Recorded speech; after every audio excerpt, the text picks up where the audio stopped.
OVNI, phénomènes inexpliqués, témoignages, lumières étranges ou observations, zone parallèle, un lien avec l'inconnu.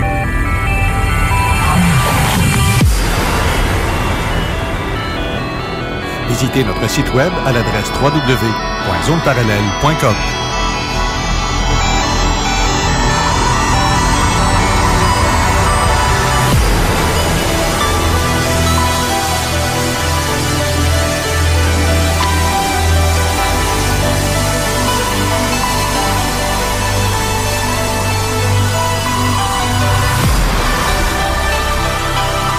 Voici Carole Lauzé. Bon samedi à vous tous et merci d'être là. J'en profite pour saluer nos amis de la France, de la Suisse, des États-Unis et un peu partout, en fait, qui nous écoutent en ce moment. J'apprécie vraiment le fait de savoir qu'on est écouté à travers le monde et vive Internet. Avant de vous présenter mes invités d'aujourd'hui, je vais vous parler d'une autre application pour votre cellulaire.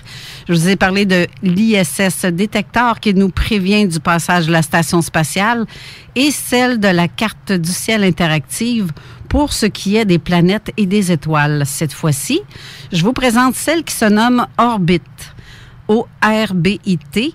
Vous allez peut-être être surpris du nombre de satellites qui traînent en haut. Lorsque vous ouvrez cette application-là, elle vous montre lequel des satellites qui passe au moment même et vous pouvez même suivre sa trajectoire en cliquant dessus. Quand vous voyez sur votre téléphone, vous voyez l'image du satellite, vous cliquez sur le satellite en question que vous doutez être et vous pouvez voir d'où il vient et où il va. Je sais qu'il existe d'autres applications du même genre, mais regardez la cote de chaque application avant de faire votre choix parce que c'est calculé sur le nombre de 5 étoiles. Il y en a que c'est du 4, il y en a que c'est du 2. Donc, de la chenoute, prenez pas celle-là. Il y en a plusieurs applications dans ce style-là pour être comme un tracker de satellite. Moi, c'est celle que j'utilise, le Orbit. Parce que sur le ISS Détecteur, on voit aussi les satellites Iridium en plus de celle de la station, ce qui est fort intéressant. Fait que ça comble un peu. Et c'est ça, c'est une autre bébelle que j'aime bien parce que ça me confirme et ça m'évite de penser que ce que je vois est un ovni ou un avion à haute altitude. Quoique, un avion ne clignote et pas les satellites par contre. C'est ce qui permet de faire la différence. Savez-vous aussi que le premier satellite a été lancé par l'URSS en 1957? Celui qui se nommait le Spoutnik. Moi, quand j'étais jeune, mon père me disait tout le temps, regarde en haut, ça c'est le Spoutnik qui passe là. Puis on voyait la lumière, puis on était tout énervés de savoir qu'il y avait des satellites qui se promenaient au-dessus de nos têtes, puis on capotait sur le Spoutnik. Là. Je ne sais pas si c'était comme ça. OK, j'étais pas vraiment... mettons que j'avais dans les années 80 ou 75-80, c'est à ce moment-là que ça se passait. On voyait, en tout cas. Depuis, on compte environ près de 6 000, imaginez-vous donc. En fait, c'est 5 500 environ satellites qui circulent au-dessus de nos têtes. Que ce soit pour des télécommunications, prévisions météorologiques, militaires, c'est-à-dire pour les renseignements, et les scientifiques pour l'observation astronomique, l'observation de la Terre, océanographie. Bref, ils sont en particulier devenus des instruments incontournables pour notre compréhension de l'univers physique, la modélisation des changements climatiques et des fonctionnements de la société de l'information. On est surveillé pas à peu près. La distance de certains sont d'environ 600 km de la Terre, comme par exemple le télescope Hubble, qui prend de magnifiques images de la NASA, pour la NASA, et d'autres, comme les géostationnaires, situés à près de 36 000 km. C'est quand même assez loin, ça, là. On parle de petits points lumineux, parce qu'on s'entend que pour dire qu'à chaque fois qu'on voit un petit minuscule bout de point blanc, plus petit que certaines étoiles très éloignées et que ça se promène lentement, en fait, nous, ça nous semble partir lentement, mais c'est très, très rapide pour qu'on voit un si petit point rouler à cette vitesse-là, par contre. Ça vaut la peine, pour moi, je vous dirais, de télécharger ces applications-là quand on veut voir une réponse claire à nos questionnements. Et voilà. Alors, pour l'application, je répète, c'est Orbit, Orbit, mais magasiner, c'est gratis. C'est gratis! Il y en a peut-être qui sont payants, mais celui-ci est gratuit. On va parler maintenant de mes invités. J'ai Steve Zuniga qui est en studio. Bonjour, Steve. Bonjour, Carole. Ça va bien? Oui, par un beau samedi matin, un petit peu grisonnant, mais ça va bien aujourd'hui. Un petit peu frais aussi. Oui, mais ça fait du bien. Oui, effectivement. On a aussi en ligne notre ami Jean Lavergne d'OVNI Show qui est au téléphone en ce moment et avec qui on va commencer notre émission. Bonjour, Jean. Salut, comment ça va? Ça va bien, toi? Ah, ça roule, ça roule. Bon, bien, pour commencer, pour ouvrir mon émission avec toi pour mon intro, je veux commencer aussi à te féliciter pour ton prix de Pauline Mongrain que tu as reçu en 2016 de l'AQU. Félicitations, mon ami. Merci beaucoup. Parle-moi donc un peu de toi, mon Jean. Qu'est-ce qui t'a amené à créer ton émission de radio L'OVNI Show? Ah, ben ça, c'est un concours de circonstances assez intéressant. Dans le fond, c'est que, regarde, je me suis toujours intéressé à l'ufologie, là, mais depuis qu'on est tout petit, tu sais, je veux dire, là, c'est pas de l'ufologie, mais je veux dire, les soucoupes volantes, on en parlait quand on était petit, puis on allait au cinéma, puis, tu sais, je veux dire, là, en menant des projets, comme ils disent, là, on a toujours aimé ça. Mais à un moment donné, c'est venu plus sérieux dans ma vie, puis ça a commencé à se savoir que je faisais des enquêtes, puis tout ça, puis il y a un de mes chums qui travaillait dans une station de radio à Shawinigan, CKSM, pour ne pas le nommer, c'est défunt, ça a été amalgamé dans la convergence, là, mais en tout cas, tout ça pour dire que, il dit, garde, tu viendras pas une fois de temps en temps, mettons, tous les vendredis, dans mon émission du matin, faire une petite chronique, tu sais, un 5-10 minutes, on parle d'OVNI, on parle d'ufologie, un 5-10 minutes. Ça a commencé au téléphone. Finalement, ça s'est transformé par un 15 minutes au téléphone. Après ça s'est transformé par une demi-heure en ondes. Puis finalement, ça s'est transformé par presque toute l'émission du vendredi matin en studio, en ondes, à CKSM à Shawinigan. Il y avait des super de bonnes cotes d'écoute. Puis les gens aimaient ça, les lignes étaient ouvertes, les gens pouvaient appeler, ils me parlaient d'OVNI, ils me contaient leurs affaires. Puis tu sais, il y en a même qui m'ont dit, ah, c'est le fun, depuis que tu nous expliques ça, on a moins peur quand on voit des affaires. Je trouvais ça bien intéressant. T'es-tu déjà fait tantôt avec la convergence, puis tout ce qui s'est passé au niveau des réseaux radio au Québec, CKSM est mort. Tu sais, je veux dire, ils ont décidé de carrément fermer la station. Okay. De toute façon, il restait juste l'émission du matin qui était produite localement. C'était un réseau 99% du temps. Donc, après ça, il y a eu une petite pause, mais ce même gars-là, il s'est replacé dans une station de radio locale, sans réseau, à Shawinigan, puis il m'a demandé si ça me tentait de venir faire le vendredi matin encore une petite chronique. Puis c'est exactement la même chose qui s'est passé. 5 minutes au téléphone, 15 minutes au téléphone, une demi-heure en studio. Finalement, on faisait presque l'émission du matin au complet sur les OVNI. Puis là, le directeur de la station, il dit, garde, il dit, pourquoi tu ferais pas une émission tout court sur les OVNI? Oh! Ouais. Fait que, OK, c'est beau. Fait qu'on a commencé ça. Mais la seule condition que j'avais mis à l'époque, c'est que, je sais pas toi si tu le sais, mais moi, j'ai un horaire de fou, OK? J'ai dit, ce qu'on va faire, c'est que ma compagnie de production va produire l'émission. On va la faire en différé, parce qu'on n'ouvrait pas les lignes de toute façon sur cette station-là. Puis, à toutes les semaines, je vais te l'envoyer, puis tu vas diffuser ça. Fait que l'OVNI Show est né comme ça. Sur la radio de Shawinigan, puis finalement, ça s'est transporté sur le web. Là, finalement, Shawinigan, ils ont changé bien des affaires. Ils ont décidé de laisser tomber ce côté-là, mais ça continue sur le web. Puis, on vient de finir au printemps la 8e saison. C'est la petite histoire de l'OVNI Show. Tu dis que tu prenais des appels en direct à la station quand tu faisais cette émission-là avec eux. Est-ce que tu as déjà eu des commentaires désagréables lors d'une de ces émissions-là? Non, la majorité du temps, les gens qui appelaient, là, c'était pour, tu sais, la phrase typique, félicitations pour ton émission, que je voulais te dire en partant, mais que je t'ai pas dit. Et puis, c'était ça. Ah, moi, j'ai vu une boule hier au soir, ou des choses comme ça, mais surtout quand tu parles, mettons, du cas de Roswell, explique-moi donc telle affaire. C'était tout le temps des choses comme ça.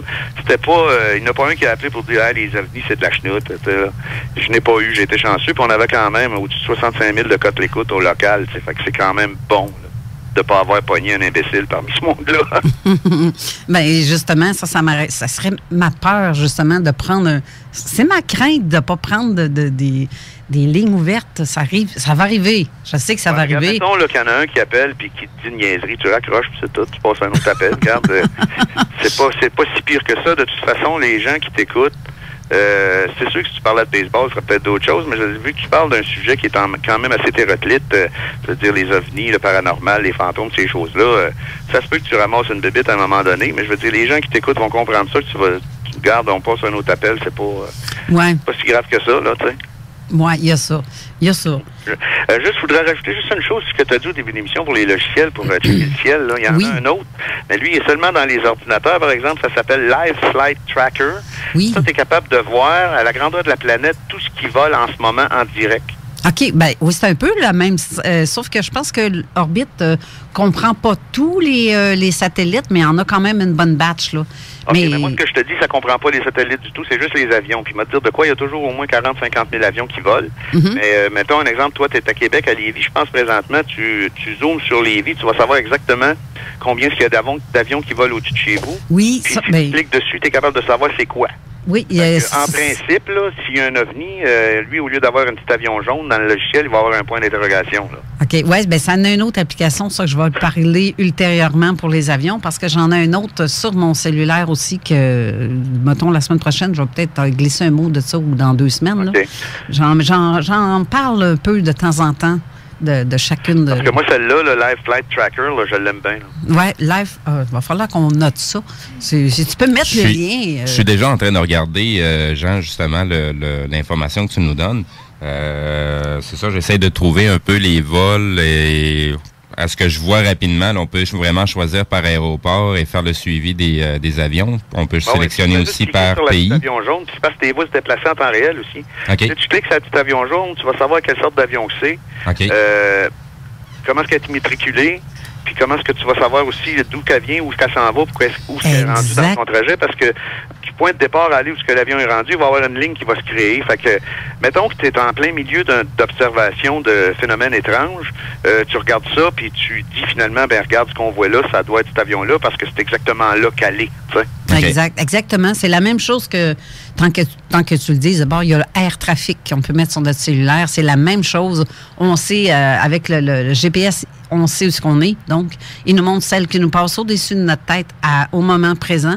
Puis, on clique dessus, puis on sait quel avion, à quelle hauteur il est, la vitesse, la provenance et où est-ce qu'il s'en va. Si, mettons, on oublie la possibilité que peut-être tu peux voir des ovnis là-dessus, au moins tu peux voir ce que c'est pas. Oui, exactement. C'est ça, là. C'est ça que j'aime. J'aime bien ça, ces petites affaires-là, des petites bébelles. Pour moi, c'est un outil de travail, ou on va appeler ça travail, mais en fait, c'est plus une passion qu'on a de faire de l'observation, là. Mais parce qu'on est comme pas très fort rémunéré sur ce qu'on fait. Non. On fait ça du gratis. C'est riche avec ça, là. Pas rémunéré et pas reconnu non plus. Ah non, ça, regarde, ça, c'est d'autres choses. Non, c'est ça. Bon, moi, pas là-dessus, comme dirait l'autre. Pour ceux qui ne te connaissent pas, mettons, moi, je te connais un peu, mais je vais faire semblant que je te connais pas. OK. Mais en fait, je te connais pas vraiment. Hein? On va se vous voyer d'abord. OK. Non, on se tutoie, pardon. Ça va être bien correct. Ouais. Non, mais il y a des choses qui t'est arrivé dans tes meilleurs... J'aimerais ça que tu me parles de tes meilleurs et tes pires moments, expériences que tu as vécues dans le monde de l'inexpliqué. Et en fait, qu'est-ce qui t'a amené à faire ça? OK. Ben regarde, comme je disais tantôt, là, l'ufologie, ça a toujours... Non, pas ça, je veux dire. Pas l'ufologie, mais les extraterrestres, là. Les extraterrestres? Ça a toujours fait partie du vocabulaire un peu parce que j'ai toujours été passionné par les films de monstres puis ces affaires-là. Tu sais, regarde, moi, j'ai 58 ans, je suis venu au monde en 1960. Donc, dans le temps que j'avais, entre 8 et 15 ans, là, c'est à cette époque-là pas mal que le samedi après-midi, pour 2 piastres, t'allais au cinéma, puis t'avais 2 films un après l'autre, puis t'as toujours des films de catégorie B, ou même on peut monter jusqu'à Z, OK? Okay. C'était des films de science-fiction à petit budget. Il y en avait des bons, par exemple, là, mais c'était des films de science-fiction à petit budget. Fait que ça, on n'en manquait pas une, tu sais. C'est sûr que si cette semaine, au cinéma, le samedi après-midi, c'est 2 westerns, il y en a moins souvent dans ce temps-là. Mais je veux dire, il y avait beaucoup de films de science-fiction, pas chers à aller voir à cette époque-là. Fait que ça alimentait un peu l'intellect qu'on pouvait avoir à cette époque-là vers les vies ailleurs puis ces choses-là, tu sais. Mais après ça, j'ai commencé à m'intéresser à ça, peut-être un petit peu plus, là. S'il y a un documentaire à la télé, je le manquerai pas, tu sais. OK, ouais. Comme j'ai déjà raconté, c'est en 83, quand ma mère a fait sa grosse observation, que là... OK, oui, celle-là, j'aimerais que tu en parles. Justement, je voulais en venir à celle-là. OK, parce que c'est ça qui a tout déclenché dans le, entre guillemets, sérieux de ma recherche ufologique, là, tu sais. Okay. Parce qu'avant ça, c'était le fun, mais après ça, c'est devenu pas une préoccupation, mais je veux dire un intérêt marqué parce qu'il y a trop d'affaires qui se sont passées là-dedans qui ont fait en sorte que je comprenais pas, là, tu sais. Fait que, mettons, pour faire un petit résumé, là, c'est que ma mère, dans la nuit de février, en 1983, elle a fait une grosse observation d'une grosse sphère lumineuse très près de la maison, basse altitude, avec, il y avait comme 2 sections, en haut, en bas. Dans le milieu, il y avait un collier de lumière verte qui tournait. Ça restait là des heures, ça, là. Okay? Ah, oui. Et puis, il y a eu des sons dans la maison, il y a eu des sons à l'extérieur de la maison. C'était tellement proche, puis elle croyait pas à ça du tout, zéro. Okay? Là, quand on parle d'OVNI, là, c'était pareil comme si on avait parlé de, je sais pas moi, de vampires ou de choses comme ça. C'est des affaires qui n'existaient pas. Okay. Et puis, c'était tellement proche pour elle que elle était à l'évier de la cuisine. Il y a une fenêtre au-dessus de l'évier de la cuisine. Puis elle se penchait dans l'évier de la cuisine pour allumer sa cigarette pour être sûr qu'il la voyait pas. Oh, OK. Fait qu'elle a trouvé ça proche un peu. C'était la nuit, une nuit très claire, faisait frette au mois de février. Là. Ben oui. Donc, ça reste là une couple d'heures, puis à un moment donné, il y a une grosse lumière en dessous. Il sort une plus petite sphère dedans la grosse sphère. Là, la lumière s'éteint, la petite sphère s'en va vers la gauche, la grosse sphère s'en va vers la droite, puis c'est tout. Fait que ça, c'est son affaire. Ah, c'est en quelle année, ça? En 1983. OK. OK, ça fait quand même... ben oui. 40 ans, là. C'est ça. Non. Je pense pas qu'un engin fabriqué humainement parlant soit à l'origine d'un truc semblable. Pas dans ces années-là. Je croirais pas. Ça, non, c'est mon avis, là, remarque. Pas, là. Même aujourd'hui, ça se peut pas, là. OK, ouais, c'est ça. Parce que qu'est-ce qui arrive là-dedans, c'est que l'engin qu'elle décrit, tu sais, puis je doute aucunement de ce qu'elle dit. C'est sûr que on peut en reparler après, là, psychologiquement, sur le coup de l'émotion, là, des fois, c'est plus grave que ça l'était, là. Tu sais, je l'ai dit souvent, ça, tu vas être sur le coin d'une rue, tu vas regarder, tu vas attendre pour traverser la rue, il va y avoir un gros accident automobile, il y en a à côté de toi qui vont dire, c'est rien que ça, puis toi, tu vas être couché à terre parce que tu capotes, là. Ça dépend de la perception des gens. Mais ce qu'elle a vu, ça l'a très impressionné. Elle n'a pas dormi pendant des jours, OK? Et quand regarde... C'est ça pour dire que ce qu'elle décrit, elle, c'est la forme de véhicule qu'elle a vu, là. On n'a rien, puis on n'avait rien à l'époque, ça à terre, puis on n'a rien aujourd'hui qui fait la même chose non plus. Surtout que si ça bouge pas d'un iota pendant 2 heures de temps, puis à un moment donné, là, c'est une petite boule qui sort de la grosse boule, regarde, puis ça, on n'a pas ça. Là. C'est drôle parce que la description que t'en fais de cet engin-là, on en voit des semblables sur Internet, puis ça passe tout pour des fakes, mais ta mère l'a vu, ça. C'est ça que je trouve... Ouais, parce que sur l'Internet, Steve, je viens d'en parler tantôt. Oui. Regarde, là, avec mon équipement vidéo, là, je suis capable de te faire un film que tu vas pouvoir trouver crédible à 100%, mais c'est un fake à 100% aussi, tu sais. Fait que, c'est pas parce qu'elle l'a vu puis qu'on n'a pas d'image que c'est pas arrivé, puis c'est pas parce qu'on le voit sur un film sur l'Internet que c'est vrai.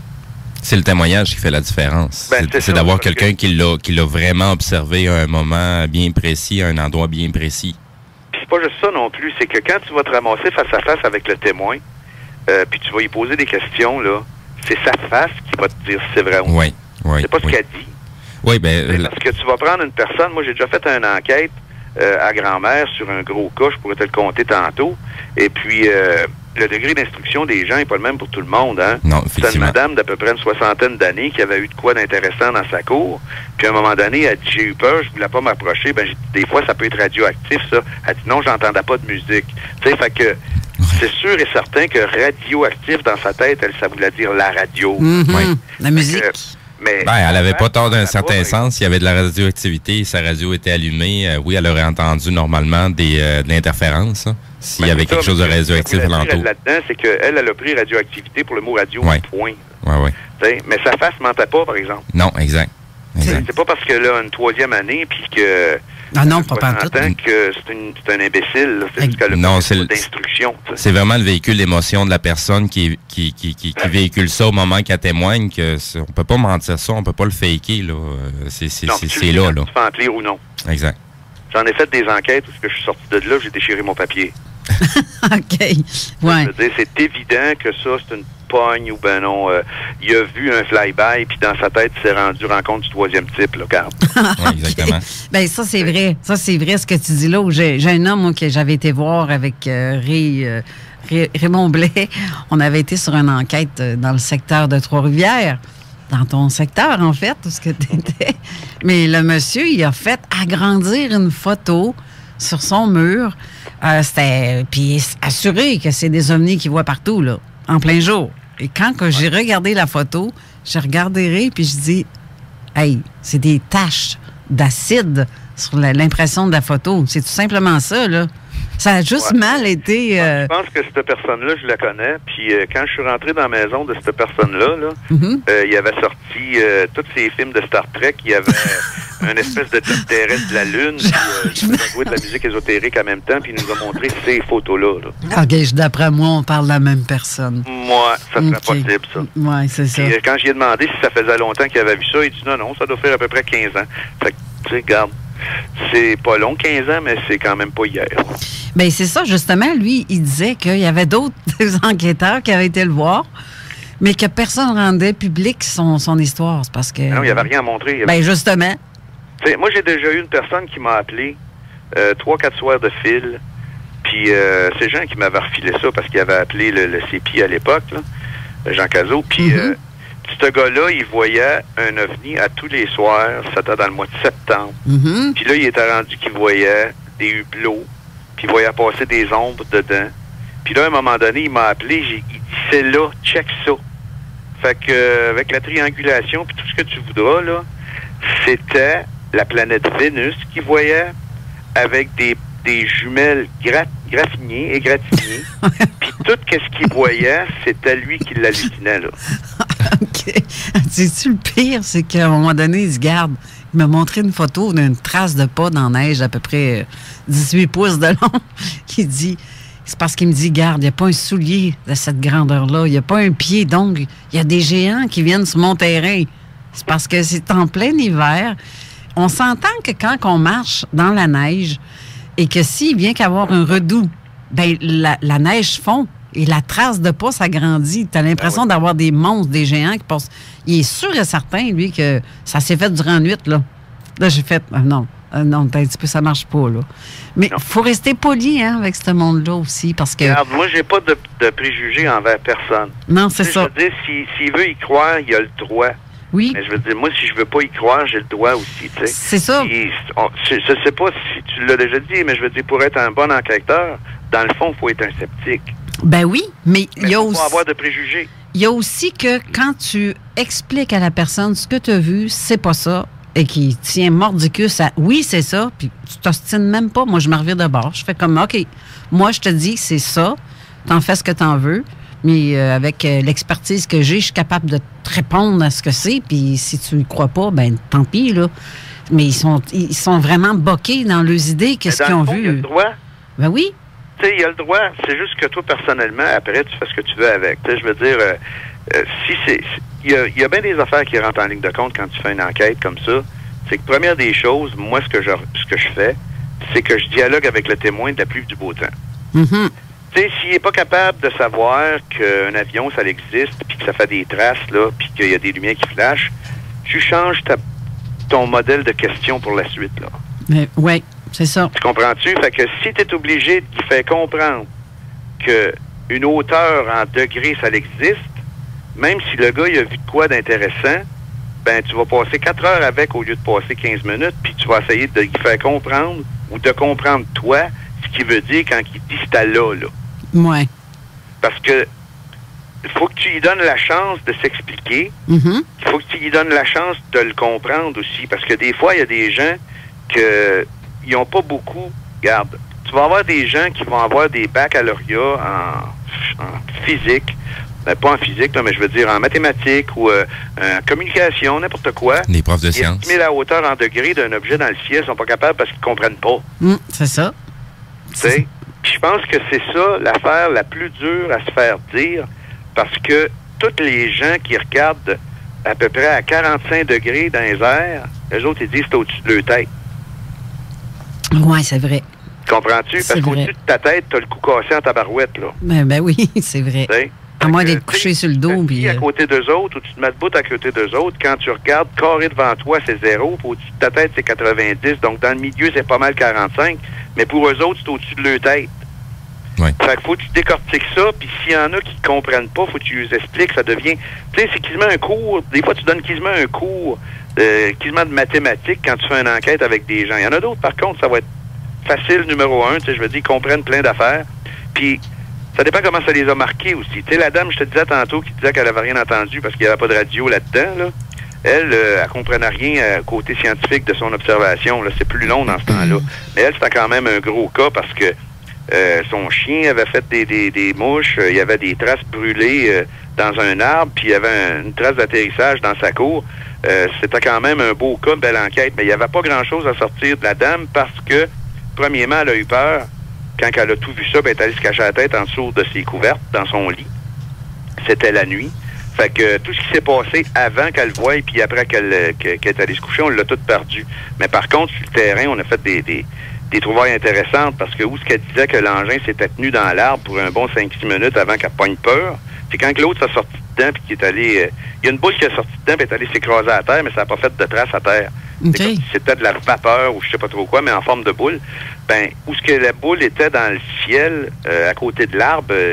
l'arbre, c'était évident, il y avait plein de feuilles de brûlées dans l'arbre. Puis à côté de l'arbre, un petit peu plus à gauche, on peut dire ça comme ça, il y avait comme... s'il y avait un gros trépied, il avait été mis là. Il y avait 3 traces à terre. Tabarouette, là, regarde. Ouais. Quand même intéressant. C'est ta grand-mère, ça, dans les années 90. OK. On va être obligé d'aller à la pause quelques minutes. On te revient. Raccroche surtout pas. J'ai tellement hâte d'entendre la suite de ce que tu as à nous dire. On revient après la pause. Ça marche.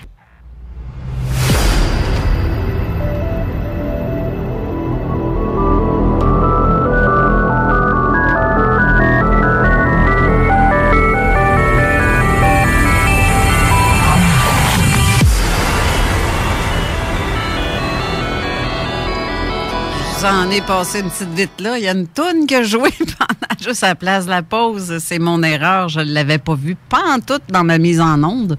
Mais c'est pas grave, ça fitait comme bien. Vivre dans la nuit, c'est pas mal ce qu'on fait quand on fait des soirées d'observation. Hein? Ça rajoute un peu de piquant. Oui, mais t'as pas prévu celle-là. Matin, ça m'a comme perturbé dans mon horaire. En tout cas, c'est pas grave. Non, c'est moi qui te dérange. Là. Ouais, hein? Comment t'as dit ça? C'est moi qui te dérange. Là. Ah, ça doit être ça. Tu m'inspires. Tu m'impressionnes. Non, mais c'est la première fois que je laisse passer une toune de même, mais je l'ai vraiment pas vue, celle-là. Mais c'est pas grave. Je l'ai pas vu non plus, je l'ai entendu, par exemple. Non, mais dans ma mise en onde, je vois ce qui s'en vient puis ce qui est prévu. Je l'ai vraiment pas vu passer. En tout cas, nous avons passé sur le nez, puis on s'essuie puis on recommence. OK, on disait quoi dans mon genre avant qu'on tombe en pause? Tu me parlais de la lumière avec le terrain, avec un arbre où c'était brûlé à côté, là? C'est ça. Ça, c'est une enquête intéressante qu'on a faite, ça.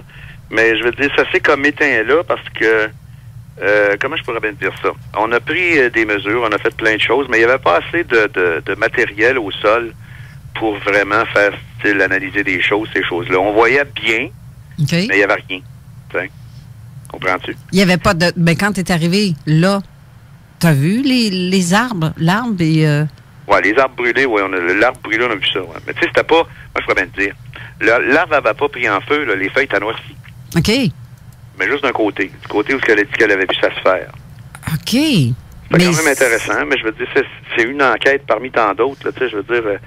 Des fois, on arrive à une limite au niveau de l'enquête. On ne peut pas plus avoir d'informations, à moins d'avoir d'autres témoignages ou d'autres gens qui auraient pu voir quelque chose dans le secteur. Là. Sinon, ça vient de s'éteindre là. Ça non plus, c'est qu'à un moment donné, dépendamment du témoin, tu arrives au bout de son histoire aussi. Tu sais, elle, au moment où elle a décidé qu'elle en avait trop et qu'elle est allée se cacher dans son lit en dessous des couvertes, là, ben, ce qui se passe dehors, tu oublies ça. Là.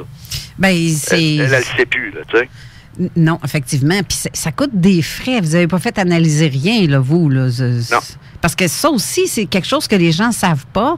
C'est que si on ramasse des échantillons de sol ou de peu importe quoi, de choses, de preuves qu'on a, ça coûte des frais. Et nous, ce qu'on fait, on le fait vraiment volontairement et gratos, là. On fournit nos poches. Parce qu'il y a une question qui arrive là-dedans aussi, c'est qu'avant de dépenser, mettons, une coupe de 100$ pour aller faire des analyses, moi, personnellement, il faut que je sois convaincu.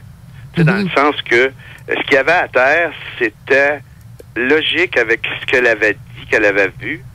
Mais ce qu'on voyait à terre, tu sais, c'était pas un rond dans le foin comme à Sainte-Marie-de-Mont-Noir. Là, puis OK. ça, c'était vraiment...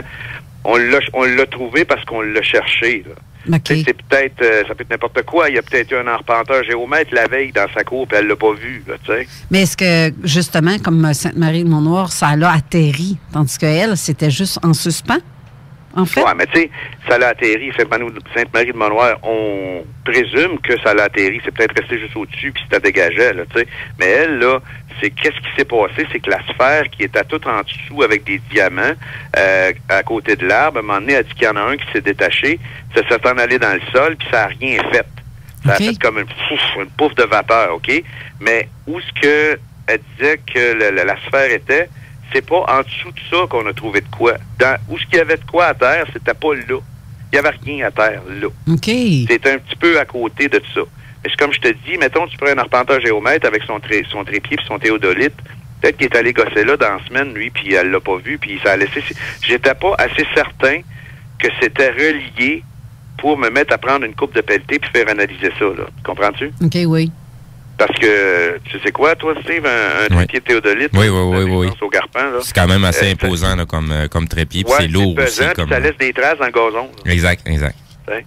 Fait que, regarde, c'est bien beau, il y avait des traces là, je les ai photographiées, j'ai filmé, on a mesuré plein d'affaires, mais je veux dire, j'étais pas assez convaincu pour prendre la chance d'investir une petite fortune, entre guillemets, pour me faire dire par analyse, c'est du 200-300 $ par analyse, puis si on veut amener les choses beaucoup plus loin, il va falloir refaire analyser par d'autres laboratoires aussi pour que ça reste un petit peu plus avec une crédibilité quelconque. C'est ça, exact. Mais ça peut coûter des milliers aussi. Ça peut coûter assez dans les alentours de 1000 $ faire ça. On n'a pas mais ça de nos poches. Par échantillon. Ben, justement. Par échantillon. Parce que si tu commences à jouer là-dedans, si tu te rends pas jusqu'au bout, ça donne rien parce que tout ce que tu vas investir, tu vas le gaspiller. Exact. Fait que si tu veux faire analyser de quoi, moi personnellement en tout cas, il va falloir que je sois convaincu que ça soit une weirderie exceptionnelle pour dépenser des sommes pareilles. Une weirderie, j'aime bien ton terme, une weirderie. Ouais, une bizarrerie. Oui, non, je trouve ça fun. Moi, j'ai un vocabulaire assez coloré. Ben oui. Écoute le mini show, ils savent.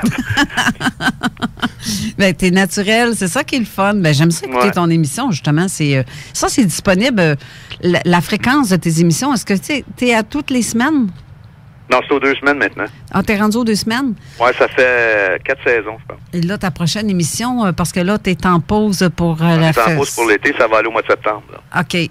En septembre. Fin septembre. Oui, on a bien hâte de voir ça. Puis, de toute façon, je vois aussi qu'on peut revoir les podcasts de chaque émission que tu fais, de toute façon. Oui. Okay. Les saisons sont toutes là, sauf la première qu'on a enlevée récemment. OK. Puis, as-tu d'autres cas de choses que toi-même t'aurais vécu? Autre, tu sais, comme là, tantôt, tu nous as parlé de ta mère, des enquêtes que tu fais, mais est-ce que toi, tu as vécu des phénomènes inexpliqués? Moi, j'en ai vécu plusieurs même. Dans quel genre? C'est dans 2-3 domaines. Je pourrais commencer par te... Tu sais, regarde, c'est parce que j'ai l'impression que tout le monde le sait, mais c'est peut-être pas tout le monde qui le savent de ceux qui t'écoutent. Là. En 97, à Shawinigan, il y a eu une grosse vague d'observation de vie. Oui, effectivement. Ça a duré du milieu à août 97 au milieu janvier 98. Mm-hmm. Il y a eu environ une 50aine d'événements différents dans ce temps-là. Puis chacun de ces événements-là, c'est peut-être l'observation d'un ou 2 objets, 3 objets même. Mm-hmm. Assez étrange dans le ciel. Il y a eu... Comment je pourrais bien te dire ça? Le 10 octobre 1997, j'ai filmé un triangle, pareil comme en Belgique. Tu l'as filmé? Oui, je l'ai filmé, oui. Filmé 6 minutes. Et tabarouette, OK. Ouais. Il était pas loin parce qu'il était à peu près à 70-75 degrés dans l'altitude, en degrés de distance de nous autres. Il était à peu près à 5-6 000 pieds, 7 000 pieds. Puis, c'est on bas, a ça. quand même le son là, de l'enregistrement, là. Puis, on distingue clairement que ça fait aucun son. Il y a 2 Boeing qui ont passé, des avions de ligne qui ont passé au même moment. La signature sonore est facilement identifiable. On les voit aussi. Est-ce que tu... Cette affaire-là, ça a changé. Ça n'a pas changé de forme, mais c'est comme... Comment je pourrais bien dire? Ça a commencé par un gros point lumineux. Puis quand ça a passé au-dessus de nous autres, c'était vraiment un triangle avec une lumière à chaque coin puis une lumière dans le milieu. Les Boeing La lumière dans le milieu, c'est la seule qui clignotait, si on peut dire. Mais elle clignotait pas. C'est comme si ça changeait de couleur, tu sais. C'est-à-dire, elle était verte, à un moment donné, elle était blanche, à un moment donné, elle était jaune. On le voit quand même assez bien sur le film. Puis on n'a pas grand point de repère dans le film, à part des bouts de poteaux, téléphone, Puis la Lune, on le voit super bien passer devant la Lune un moment donné. Fait qu'il n'y a pas de doute. Là. Je veux dire, la forme, on la voit quand même assez bien. Et les Boeing... On n'a pas été capable de décortiquer 100% la forme, mais avec les études qu'on a faites sur les vidéos, c'est vraiment ce qu'ils ont vu en Belgique en 89. C'est la même chose. Wow. Mais les Boeing, est-ce qu'on les voit au-dessus de ça ou en dessous? Ben oui, les Boeing sont au-dessus de ça, c'est clair. Là. Parce que ça aurait pu être... C'est entre 25 et 35 000 pieds. Ça devait être à peu près à 8-9 000 pieds, comme je dis. Sauf quand ça vient pour atterrir, par exemple, parce que ça va... Justement, dans ce secteur-là, ils doivent en passer à peu près dans 5 à 6... 6 000 pieds. Les Boeing, où est-ce qu'on a filmé ça, c'est à Saint-Paulin, des Boeing à 5 000 pieds. Ah, OK. Il n'y en a pas. C'est pas le Il n'y a pas d'aéroport international. C'est ça. Elle est loin d'être... L'aéroport international le plus proche, c'est Montréal. OK. Elle est loin de là. Fait que, tu sais, je veux dire... On peut voir, comme regarde, je me lancerai pas là-dedans parce que ça va être une longue explication, mais je veux dire, on peut voir des Boeing le soir par l'éclairage à une altitude de 5-6 000 pieds en montant, même quand on est très loin. Mais ça, c'est juste à cause du voyage de la lumière. Ça n'a pas rapport avec la distance qu'ils sont. Mais l'objet qu'on a vu, nous autres, il a commencé, comme si on peut dire, à l'horizon. Et on le voit super bien sur le film, il est à côté de Vénus, puis il est à peu près 10 fois plus gros. Là. Okay. Et puis... il s'en vient vers nous autres. Il passe carrément au-dessus de nous autres à 60 degrés. Regarde, c'est pas 90, mais 70, quand même assez haut. Et puis, en altitude, il est vraiment pas haut. On le voit super bien passer. Là. À un moment donné, il y a la lumière, une des trois lumières des 3 points du triangle, si tu veux, qui s'éteint. Là. Mais je peux pas te garantir à 100% qu'elle s'éteint ou c'est parce qu'il a changé d'orientation, mais on la voit plus, celle-là. Mais c'est le 10 octobre. Cet engin-là se déplaçait de quelle direction à quelle direction? Excuse-moi, il s'en venait attends un peu, moi te dire ça sans dire de niaiserie, là. Il s'en venait de l'ouest vers l'est. De l'ouest vers l'est, donc Montréal-Québec. Il faisait style Montréal-Québec, mais un peu rendu au-dessus de nous autres, il a viré comme à 90 degrés ou 80 degrés vers le nord. Ah, tabarouette. OK, dans le coin, on s'en a vers l'Abitibi, si on veut. Ouais, puis les films, à force de les faire analyser, on a réalisé que un gros engin comme ça, à cette vitesse-là, il ne tiendra pas en l'air. Il va pas assez vite. Ben non, justement, à la vitesse que ça va, c'est un peu ce que j'ai vu, moi aussi, en 2001. Là, on était 4 à l'avoir vu. L'engin, d'après moi, là, c'est rectangulaire. Sur le coup, je pensais que c'était une roche. Je voyais, on dirait des météorites avec les couleurs rouges en dessous, là. En dessous. Ça fait-tu un peu appareil métallique, tôle les boulons? C'est à moi que tu parles? Oui, ça faisait-tu un métallique comme appareil? Non, c'était comme Noirma. Tu sais, dans le fond, la forme, ça faisait juste cacher les étoiles. OK. Tu sais, on n'a pas vu, mettons, de tôle. Ouais, Parce que, tu sais, avec les informations qui circulent, tu sais, c'est-tu du vrai, c'est-tu du faux? Je suis pas là pour me poser vraiment la question, mais il y a certaines images, je sais pas si tu as déjà entendu parler du TR-3B, soi-disant un appareil militaire humain. Puis de la façon qu'il se déplace l'appareil, la façon qu'il vole, ça dépasse un petit peu l'entendement. Là.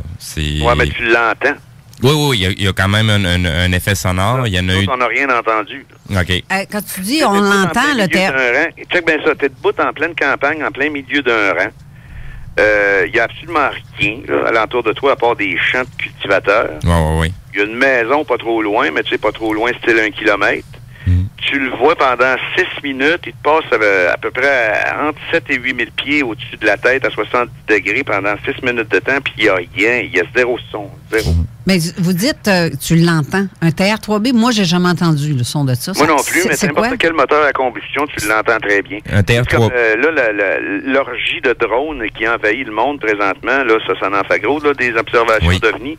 Mais si tu as déjà zigonné avec ça un peu, tu le sais que tu l'entends quand même pas mal. Oui, il y a toujours des moteurs électriques, mais le froissement de l'air des petites hélices, surtout quand il y en a 7-8, là, tu l'entends, là, ça donne le même son qu'un weed eater, là, tu sais. Ah, ça peut même donner l'impression, tu sais, d'avoir des abeilles de proche. De la façon que ça sonne, là, les drones. Oui, mais le TR-3B, je pense. Si tu l'entends, tu le verras pas. Non, c'est ça. Pour le TR-3B, juste pour faire une petite parenthèse, comme je l'ai dit tantôt, c'est un soi-disant appareil militaire de fabrication humaine.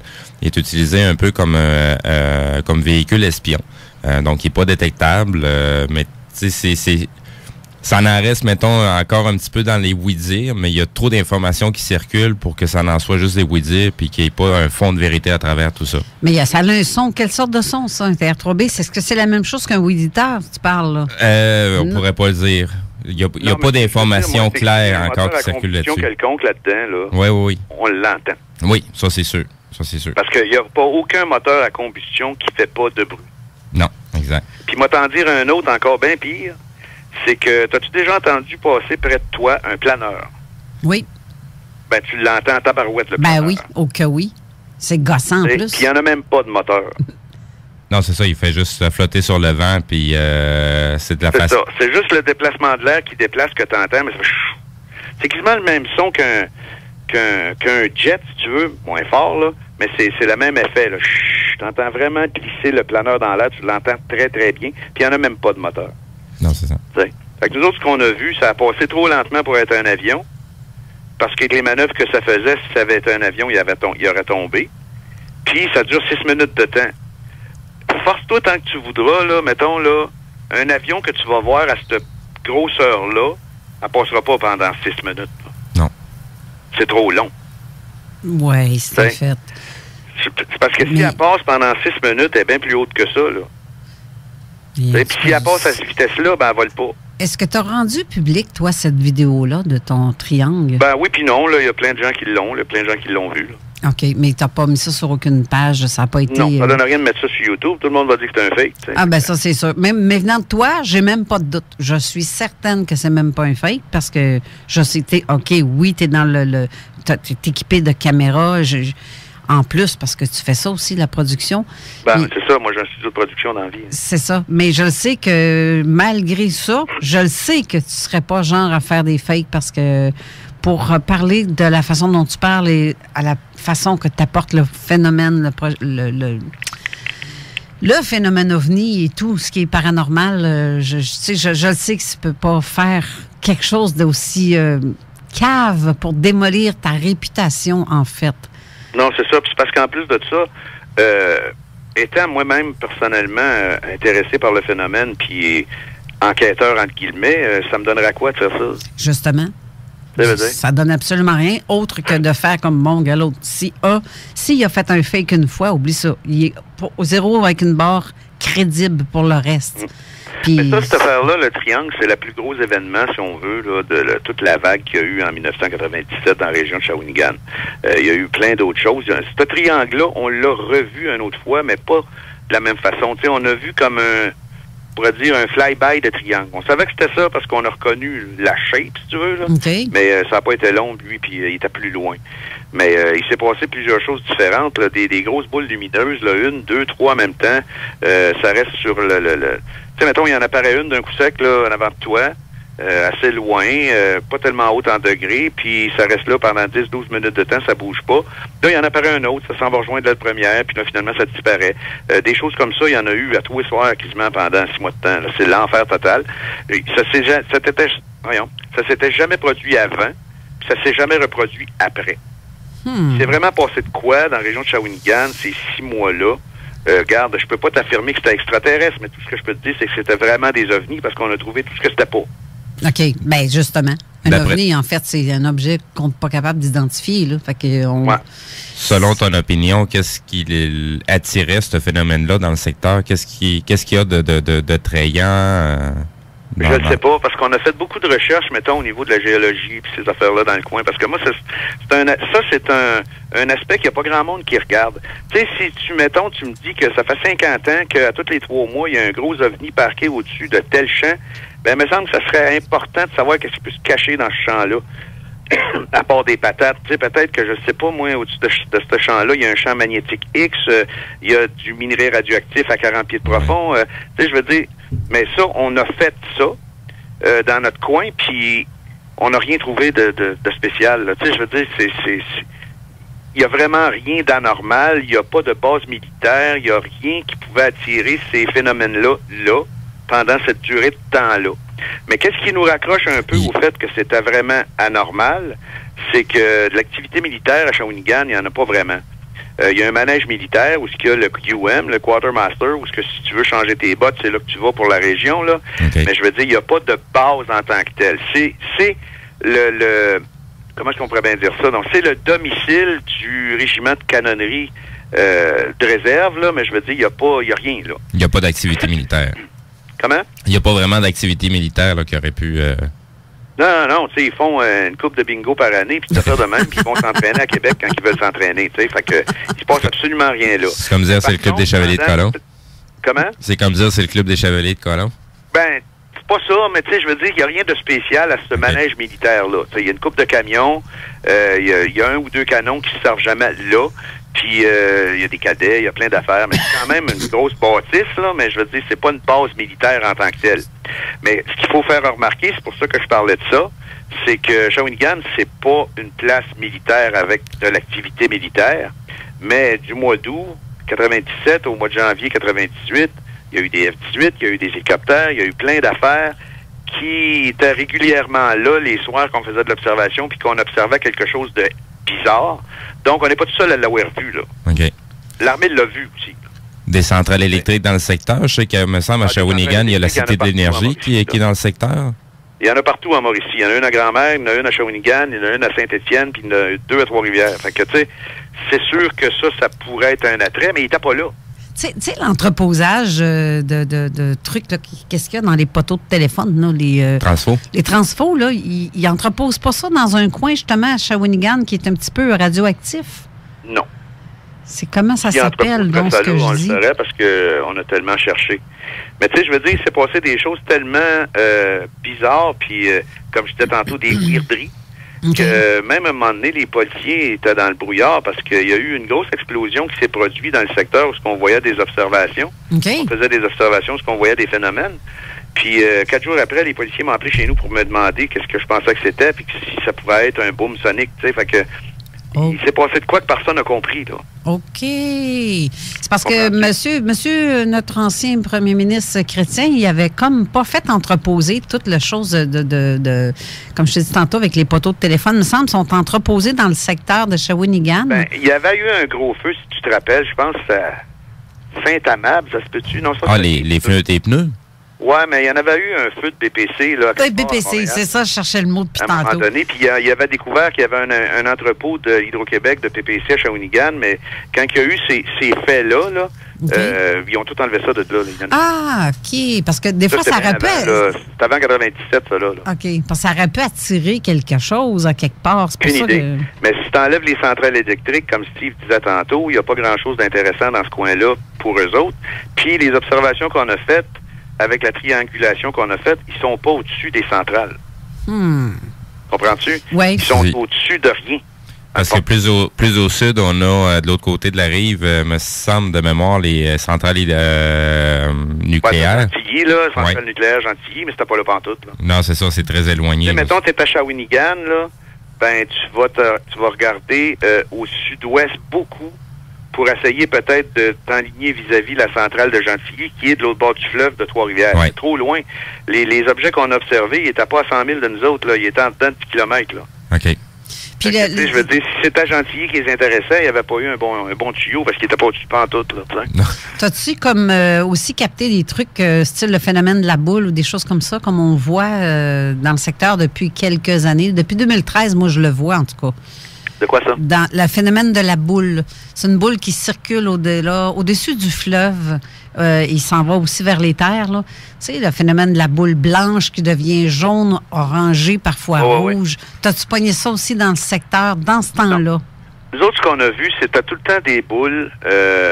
On a vu une blanche aussi, mais la majorité des boules, ils étaient plus jaunâtres que blanches. Okay. Il y en a qui étaient bleus, là, électriques.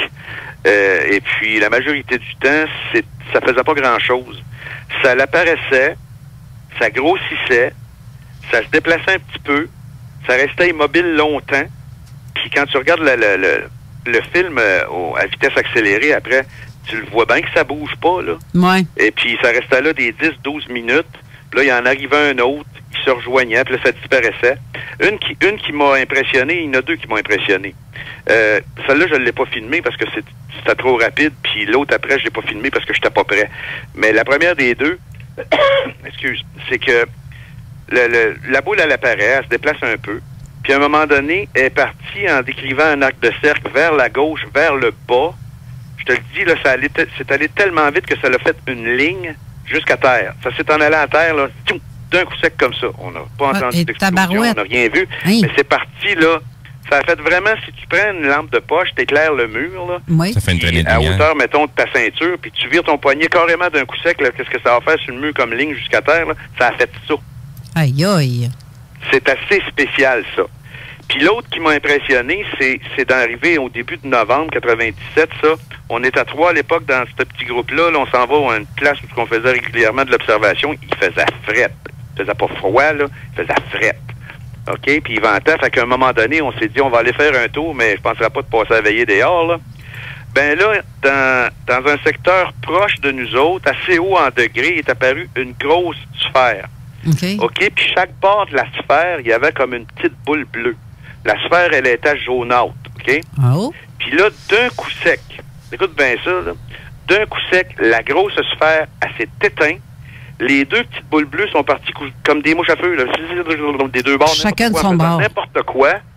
Et puis, à un moment donné, on a réalisé que la sphère est encore là, puis elle se déplaçait, elle était juste éteinte. Puis on a vu ça à cause que ça cachait des étoiles. Tabarouette. Puis ça, tu l'as filmé ou? Ouais, là, ça a duré peut-être 4 minutes en tout, ça. Ça a été filmé ou pas? Impressionnant. Comment? Ça a été filmé ou pas, celui-là? Non, je l'ai pas, celle-là. Colin, non, mais c'est quelque chose, là. Ouais. J'aimerais savoir un truc dans ce genre-là, moi. Ouais, mais c'est capoté, là, parce que, tu sais, là, je veux dire, c'est ahurissant parce que tu regardes ça, puis qu'est-ce que tu veux déduire de ça, là? C'est quoi les deux petites boules bleues qui sont parties comme des mouches à feu un peu partout, là? Ouais. Puis l'autre boule, quand elle s'est éteinte, ben dans le fond, elle s'est juste éteinte, elle n'est pas partie, elle est juste éteinte. Comment dit, là, ils ont fermé les lumières, puis ils se sont promenés, là, incognito, une secousse, là, tu sais, c'est l'enfer, ça. Puis à la vitesse que ça avance, que ça se déplace, c'est impossible qu'il y ait quelque chose, à moins que ça soit... c'est pas du slapshot, là. Tu sais, c'est comme... Ah non, c'est vraiment débile, tu sais. Fait que des choses comme ça, là, dans la vague en 1997, il y en a eu toutes sortes, là. Plein d'affaires. Il y en a même dans la région de Saint-Narcisse, c'est parce qu'à un moment donné, on s'est mis à en parler un peu, fait que les gens qui nous connaissaient ont commencé à nous donner des tuyaux s'il y en avait. Dans la région de Saint-Narcisse, il y a eu des gens qui ont qualifié ce qu'ils ont vu d'un lancement de missiles. Puis dans Saint-Narcisse, dans le fond, c'est un petit village entouré de bois. Ben, Saint-Narcisse, tu parles-tu de la région de Lobinière? Non, dans le coin de la Mauricie, là. OK, parce qu'il y a 2 Saint-Narcisse. C'est pour ça que et puis, eux autres, ils ont qualifié ça d'un lancement de missile. Pareil comme si tu lances un missile, OK? Puis on est allé faire une enquête dans ce coin-là, on n'a rien trouvé, on n'a rien vu, il n'y a rien. Il n'y a rien, si tu regardes, il n'y a rien.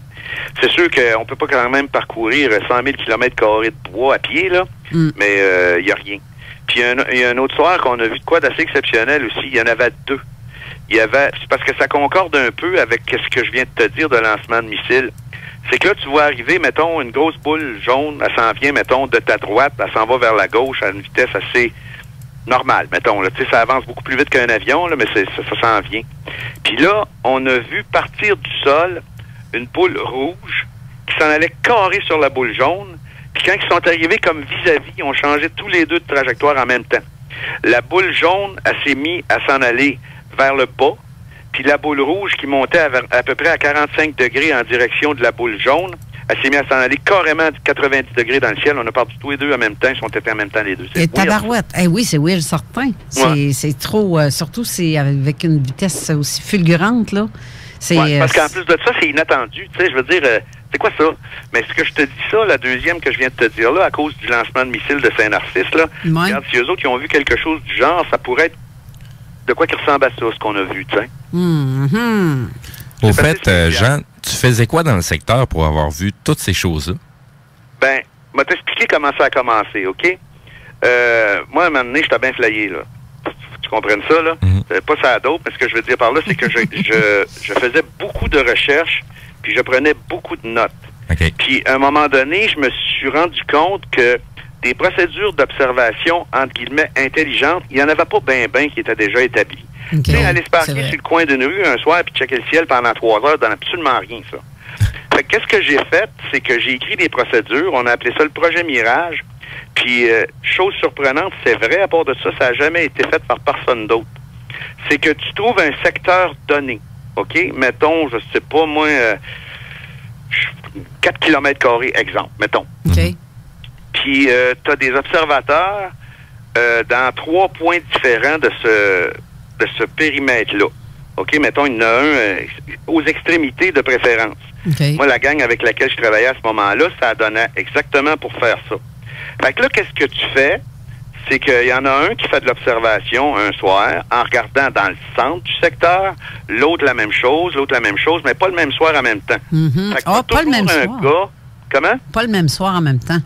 Non, tu as toujours un gars qui va avoir un œil sur le secteur au complet. Ah, c'est brillant.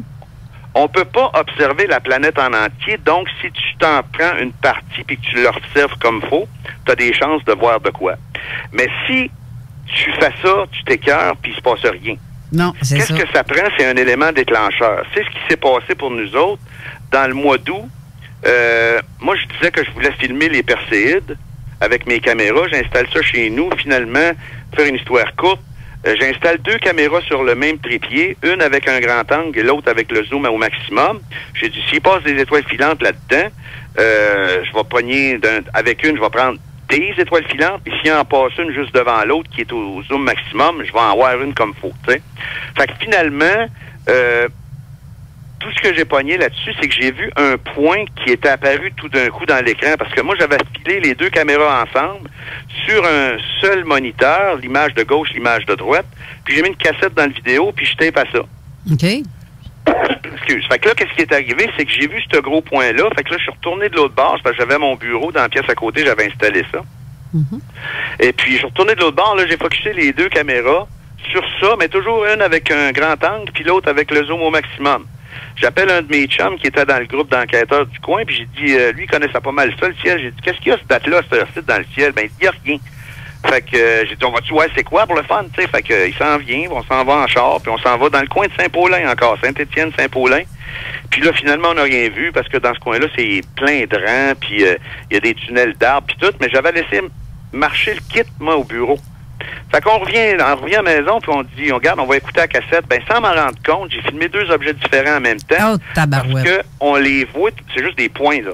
Mais on les voit tous les 2 sur la cassette qui enregistrait en simultané les 2 images. Quand il y en a un qui commence à bouger, l'autre est stable et vice-versa, puis ils font des simagrées, puis ils finissent par s'en aller. Ça a été un élément déclencheur qui a fait en sorte qu'on a dit, le projet Mirage, on va sortir ça du tiroir, puis on va commencer à faire de l'observation. Wow. Fait qu'on a fait ça pendant style 3 semaines. Mais là, c'était toujours couvert, puis cet automne-là n'a pas été très beau. Juste faire à un exprès? moment donné, Juste pour faire exprès? Juste pour faire exprès, c'est sûr. Mais après ça, on s'est aperçu que même en dessous de la couche nuageuse, on en voyait.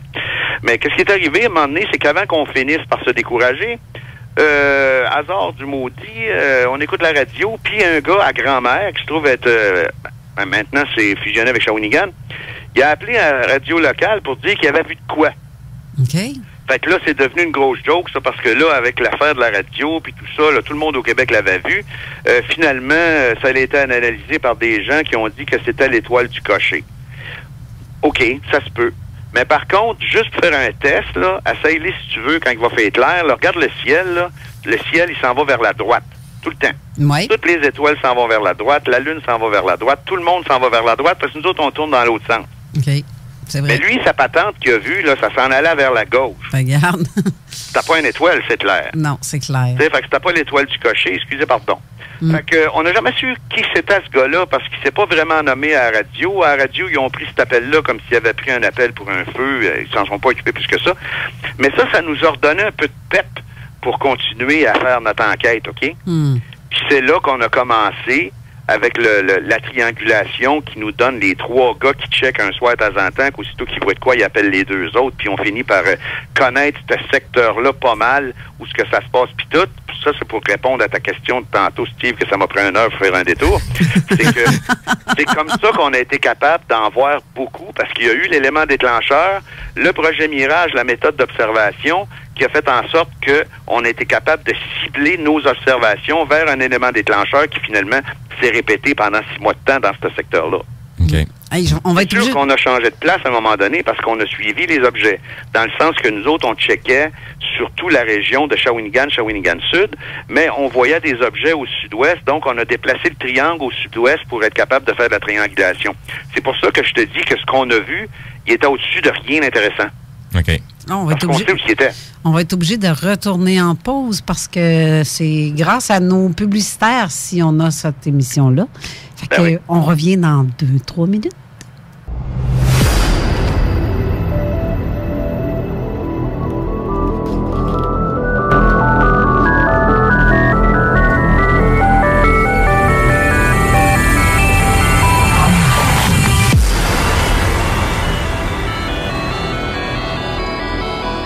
On est de retour. Alors, Steve, tu parlais de quoi tantôt quand tu as... Ben c'est ça, je posais la question à Jean, qu'est-ce qu'il faisait justement pour voir ces observations-là. La raison de ma question est parce que nous, du côté des soupers ufologiques qu'on fait, on reçoit souvent cette question-là, des gens qui veulent se lancer, aller faire des observations, savent pas trop où aller ou comment s'embarquer à essayer de voir quelque chose. Disons que dans les types de gens qu'on rencontre, il y a des gens qui ont vu des choses, puis ils n'ont rien fait pour. Il y a des gens qui veulent voir des choses, mais sont pas en mesure de rien voir parce qu'ils savent pas comment se lancer dans ce type d'observation-là. Mais tu sais, dans le fond, Steve, juste pour poursuivre ce que je disais tantôt, si tu n'as pas d'élément déclencheur, c'est sûr que c'est le fun de passer des belles soirées d'été à regarder le ciel dehors l'hiver, là, même l'été. Mais les chances pour que tu vois quelque chose sont minimes en tabarouette. Ouais, C'est sûr, c'est comme chercher une aiguille dans une botte de foin, ça c'est évident.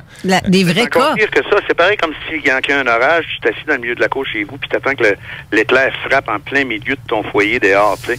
Je veux dire, les chances pour que ça arrive sont extrêmement minimes. Si t'as pas d'élément déclencheur, tu sais, si ça fait 2-3 jours que tu entends parler qu'il y a du monde comme la boule blanche puis qui vient jaune que tu parlais tantôt, Carole, ben regarde, ça c'est un élément déclencheur assez intéressant qui peut faire en sorte que ça vaut peut-être la peine de se planter dans le champ de patates pendant 4 heures de temps à soir pour essayer de voir de quoi. Mais s'il n'y a aucun élément déclencheur, qu'il n'y a aucun symptôme ou ben non, aucun indice que dans ton coin il peut avoir de quoi, si ça te tente de faire de l'observation, t'as bien beau, là, mais les chances pour que tu vois de quoi sont minces. Là. Bien, sais-tu que moi, j'ai remarqué pour la première fois en 2013 ce phénomène-là, puis ça a passé en billet juste au-dessus de chez nous.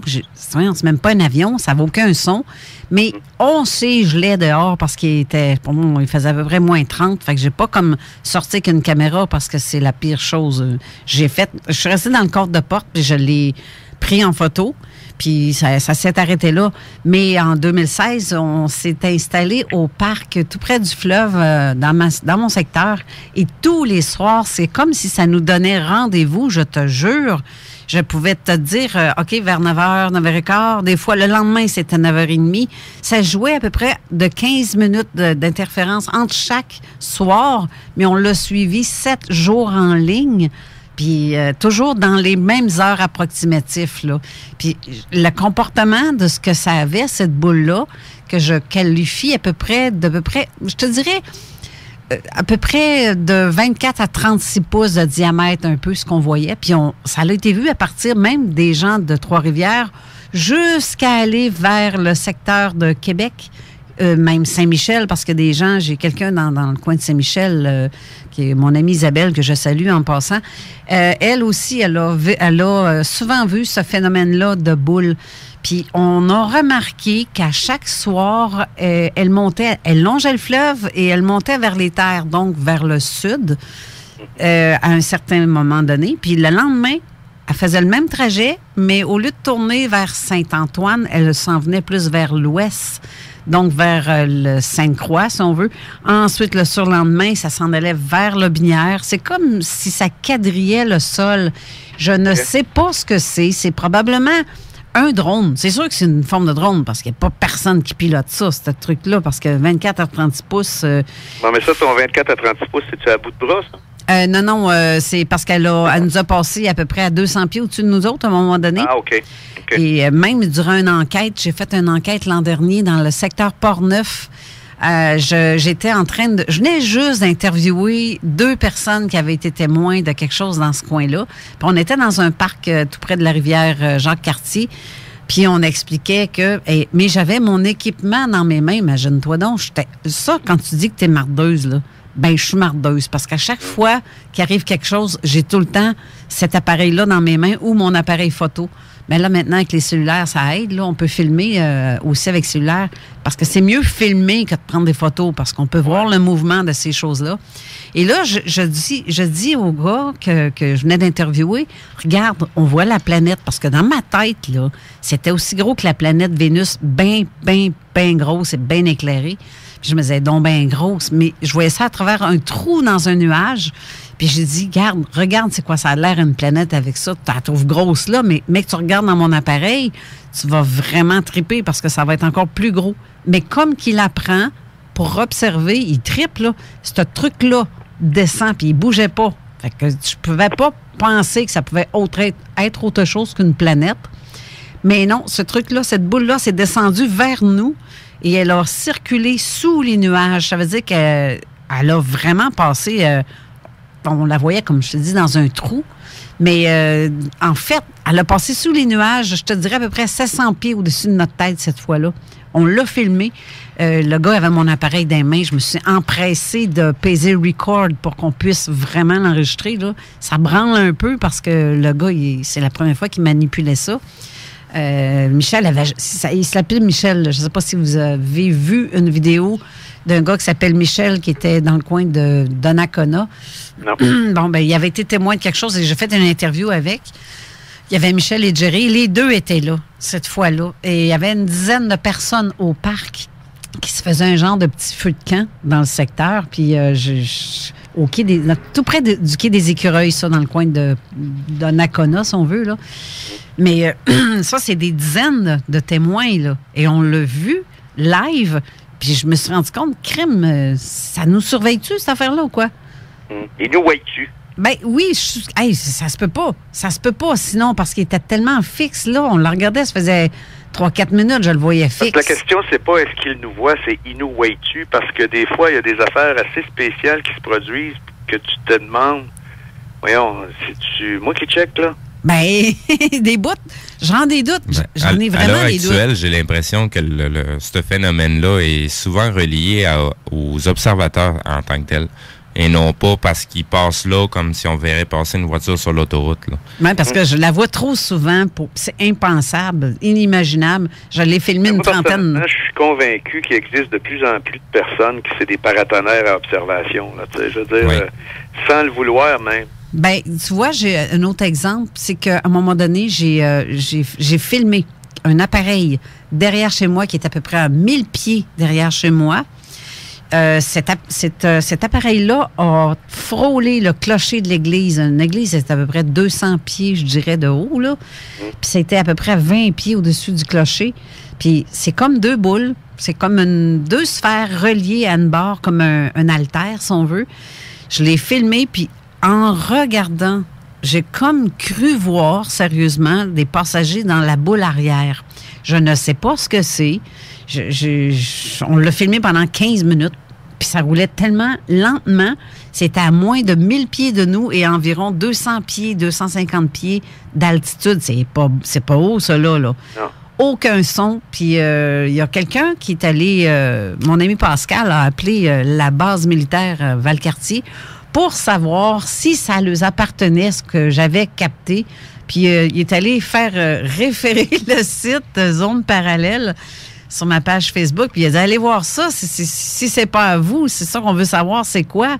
Ben tabarouette, j'ai eu des drôles de likes bizarrement parlant après sur ma page. Puis je te dirais que même pas 4-5 jours après, comme par curieux hasard, j'ai à 7 heures le soir, 7h, 7h30 le soir, l'armée sort pas vraiment souvent avec les gros hélicoptères, hein. Puis quand ils sortent, ils sont pas si bas que ça. Mais là, il était à peu près même pas 300 pieds au-dessus de ma maison. Ça shakeait. Mais vite, on shakeait. L'activité militaire après ou pendant une observation d'OVNI, c'est très révélateur, même s'ils disent que ça s'en tape. Eh ben c'est ça. Parce qu'ils sont allés. Et là, quand j'ai vu ça, je peux te dire que quand c'est arrivé, mes vitres dans la cuisine shakeaient tellement que je suis sortie sur mon perron en avant pour voir c'est quoi ça, ce qu'il est. Il est non même proche, ça se peut pas. Ouais, parce que les lois de l'aviation canadienne, là, mettons pour la hauteur en altitude d'un avion là, ou n'importe quoi, puis l'armée canadienne sont soumis à ces lois-là. C'est 1000 pieds dans une zone rurale puis 5000 pieds dans une zone résidentielle. Et il était loin d'être du 1000 pieds, je te dirais, parce que d'après moi, il était à peu près 300 pieds au-dessus de ma tête. Et je te dis, je pensais que mes vitres allaient péter tellement que ça vibrait. Mais j'ai vu le visage des deux, le copilote et le pilote dans l'hélicoptère. Je les voyais. Je voyais le visage, tellement ce qui était bas. Et là, je me suis mis à partir à la course. Et l'angle, quand il avançait, il y avait comme le derrière un peu vers en l'air. Et comment est-ce qu'on peut dire? Il n'était pas en horizontal, là.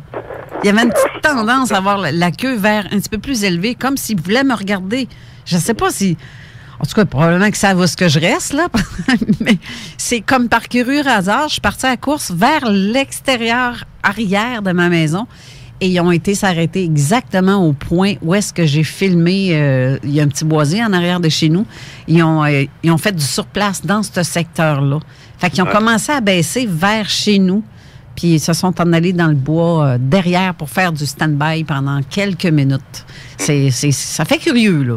Tu sais, si on dit que... Mais qu'est-ce qu'ils font? Mais justement, ça m'apporte à une question qui vient d'un auditeur que j'aimerais ça que tu m'en parles, que tu me donnes ton point de vue. Puis d'ailleurs, j'aimerais aussi avoir le point de vue de Steve là-dessus. La question de l'auditeur, il s'appelle Jeff. C'est pas Jeff, notre co-animateur à l'occasion, là. C'est un autre Jeff. Je ne vais pas nommer son nom complet pour garder son anonymat. C'est qui me l'a dit qui te poserait une question aujourd'hui? Ah oui, d'accord. Ouais. Il demande comment se fait-il que les ovnis d'origine extraterrestre ou même terrestre, avions espions, prototypes secrets, etc., comment se fait-il que ça se promène tout bonnement dans le ciel, en campagne, ou même au-dessus des villes, en affichant leur présence avec leurs fameuses lumières fortes, soit bleu, verte, rouge, multicolores. Bref, tout pour attirer notre attention. Et pour lui, il me dit, il me semble que si tu veux pas attirer l'attention, tu as fait discret, non? Mais d'un autre côté, quand les CF-18 approchent, ils se sauvent, ils jouent à cache-cache. Tu réponds quoi à ça, toi? Moi, Gabin, il y a deux affaires là-dedans. Mettons qu'on prend là, que les avions espions, ces affaires-là, le F-117, à l'époque le U-2, le FR-71, ces choses-là, là, mettons qu'on les voit puis qu'on les entend, là, c'est juste parce qu'ils sont effrontés, parce que, en principe, c'est des avions qu'on n'est pas supposé de savoir. Ça dépend si tu restes aussi, parce que des avions dans ce style-là, au Canada, il n'y en a pas vraiment. S'ils passent au Canada, ils passent tellement haut qu'on les voit même pas. Mais les extraterrestres, on peut dire ça comme ça, parce qu'il en parle dans sa question, là, les ovnis en général, là, ça revient à ce qu'on disait tantôt, ils nous voient-tu.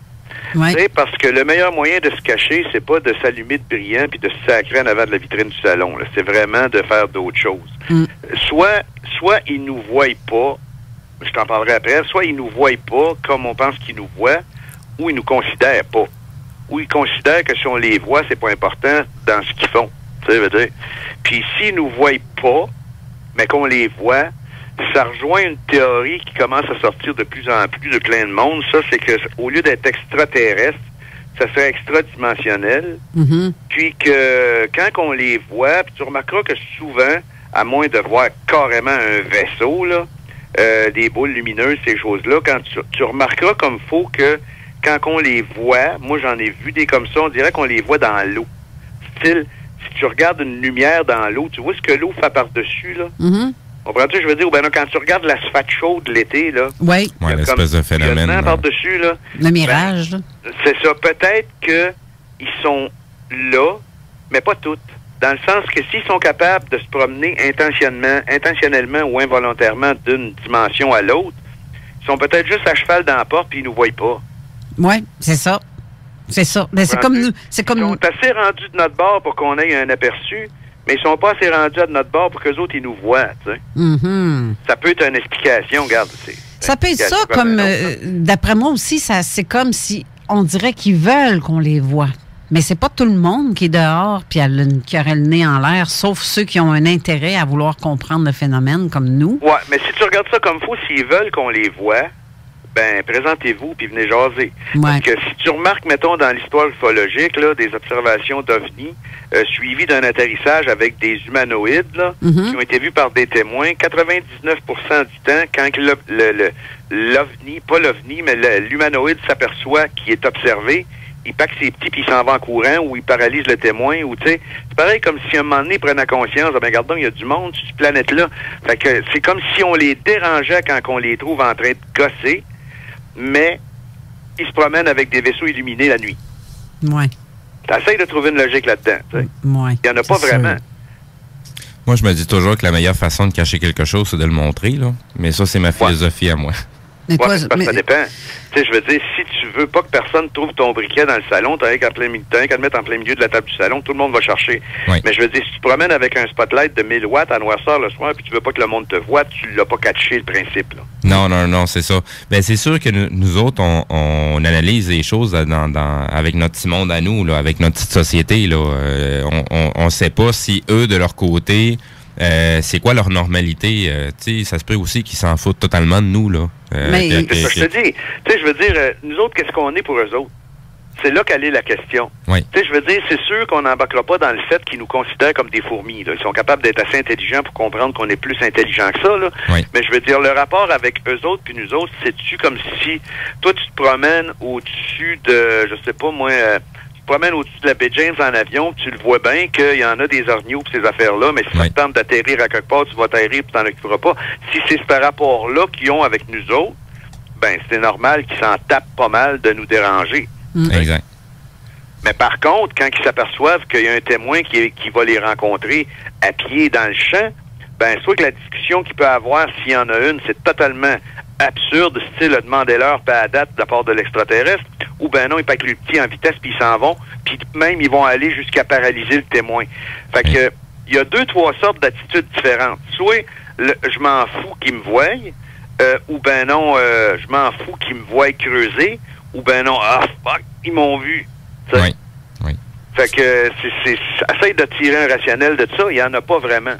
Il faut se dire aussi qu'il ne doit pas juste en avoir une sorte non plus. Les observations qu'on a ici à Québec, les observations qu'on a à travers le Canada, les États-Unis, c'est pas les mêmes types de témoignages qu'on a, ou les récits rapportés sont pas toujours les mêmes. Ça se ressemble d'un secteur à l'autre. C'est ça, c'est pas le même type d'appareil, c'est pas le même type de bonhomme, puis ils font pas la même chose. Exact. Fait que, tu sais, si on assiste, c'est parce qu'il y a deux choses qui arrivent là-dedans aussi, puis il faut le démêler. Puis il faut pas nécessairement ramener l'ufologie à un phénomène psychosocial, là. Non. Mais ce que je veux dire par là, c'est que il y a des apparitions de vaisseaux et d'humanoïdes à tendance régionalisée, dans le sens que aux États-Unis, il y a beaucoup de petits gris. Dans les pays nordiques, il y a beaucoup de grands blonds. Tu comprends-tu ce que je veux dire? Il va y avoir des petits gris d'un pays nordique, puis il va y avoir des grands blonds aux États-Unis, si on peut dire ça comme ça. Mais la généralité des observations, on dirait qu'il y a une espèce de climat social qui crée en sorte que les gens vont voir des petits gris plus aux États-Unis qu'en Norvège, exemple. Oui. Tu comprends-tu ce que je veux dire? Oui. Ça, c'est influencé par le cinéma, par la culture, par plein de choses. Mais c'est là qu'on tombe dans l'interprétation du témoin aussi. Oui. C'est là qu'on tombe aussi dans le probable contact qu'il peut y avoir entre les extraterrestres et les témoins, dans le sens que, mettons que tu te parques avec une boule au-dessus d'un arbre puis tu fais brûler ses feuilles, comme je disais tantôt, la madame à grand-mère, ils s'en allaient peut-être pas là pour voir grand monde, eux autres. Puis un moment donné, elle les a vus, ils s'en sont pas occupés, t'allais se coucher puis ils ont oublié ça.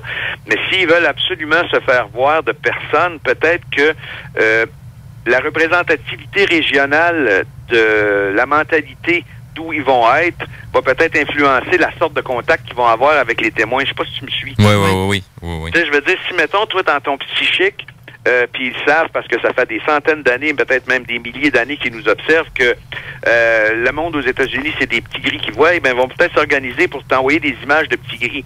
Puis en Norvège, vu que c'est d'autres croyances, puis qui ont un passé plus, entre guillemets, comment ça s'appelle ça, donc... viking que nous autres on peut avoir, peut-être que ça peut influencer l'image qu'ils vont projeter. Parce que l'image qu'on voit des extraterrestres, là je suis rendu loin, l'image qu'on voit des extraterrestres d'un témoin, c'est peut-être l'image projetée par l'extraterrestre qui veut qu'on voit. Oui. Oui. C'est pas ça, là. Mais ce que je veux dire par là, c'est que faut pas nécessairement en croire nos yeux. parce qu'il y a des observations d'OVNI qui ont été faites, comme le cas de Socorro, qui a passé dans les journaux dernièrement, je sais pas trop pour quelle raison, qui ont ressorti ça, c'était peut-être l'anniversaire d'eux. Mais lui, Iloné Zamora, le policier qui a vu ça, ce qu'il décrit, c'est exactement ce que tout le monde a décrit. Puis si tu regardes, si tu retombes même à ça avec l'enlèvement de Betty Barney-Hill, ce qu'il décrit, c'est ce que tout le monde a décrit aussi, mais surtout aux États-Unis. OK. Y a-t-il une mode d'OVNI, une sorte d'OVNI, une sorte d'extraterrestre qui serait plus à la mode dans un pays que dans l'autre au niveau de l'analyse des croyances puis des souvenirs qu'on peut en avoir? C'est une question intéressante, ça, parce que c'est presque régional, la bébite. Oui, justement. Puis en plus, il y a tellement de gens, comme tu dis, qui font des témoignages qu'ils disent...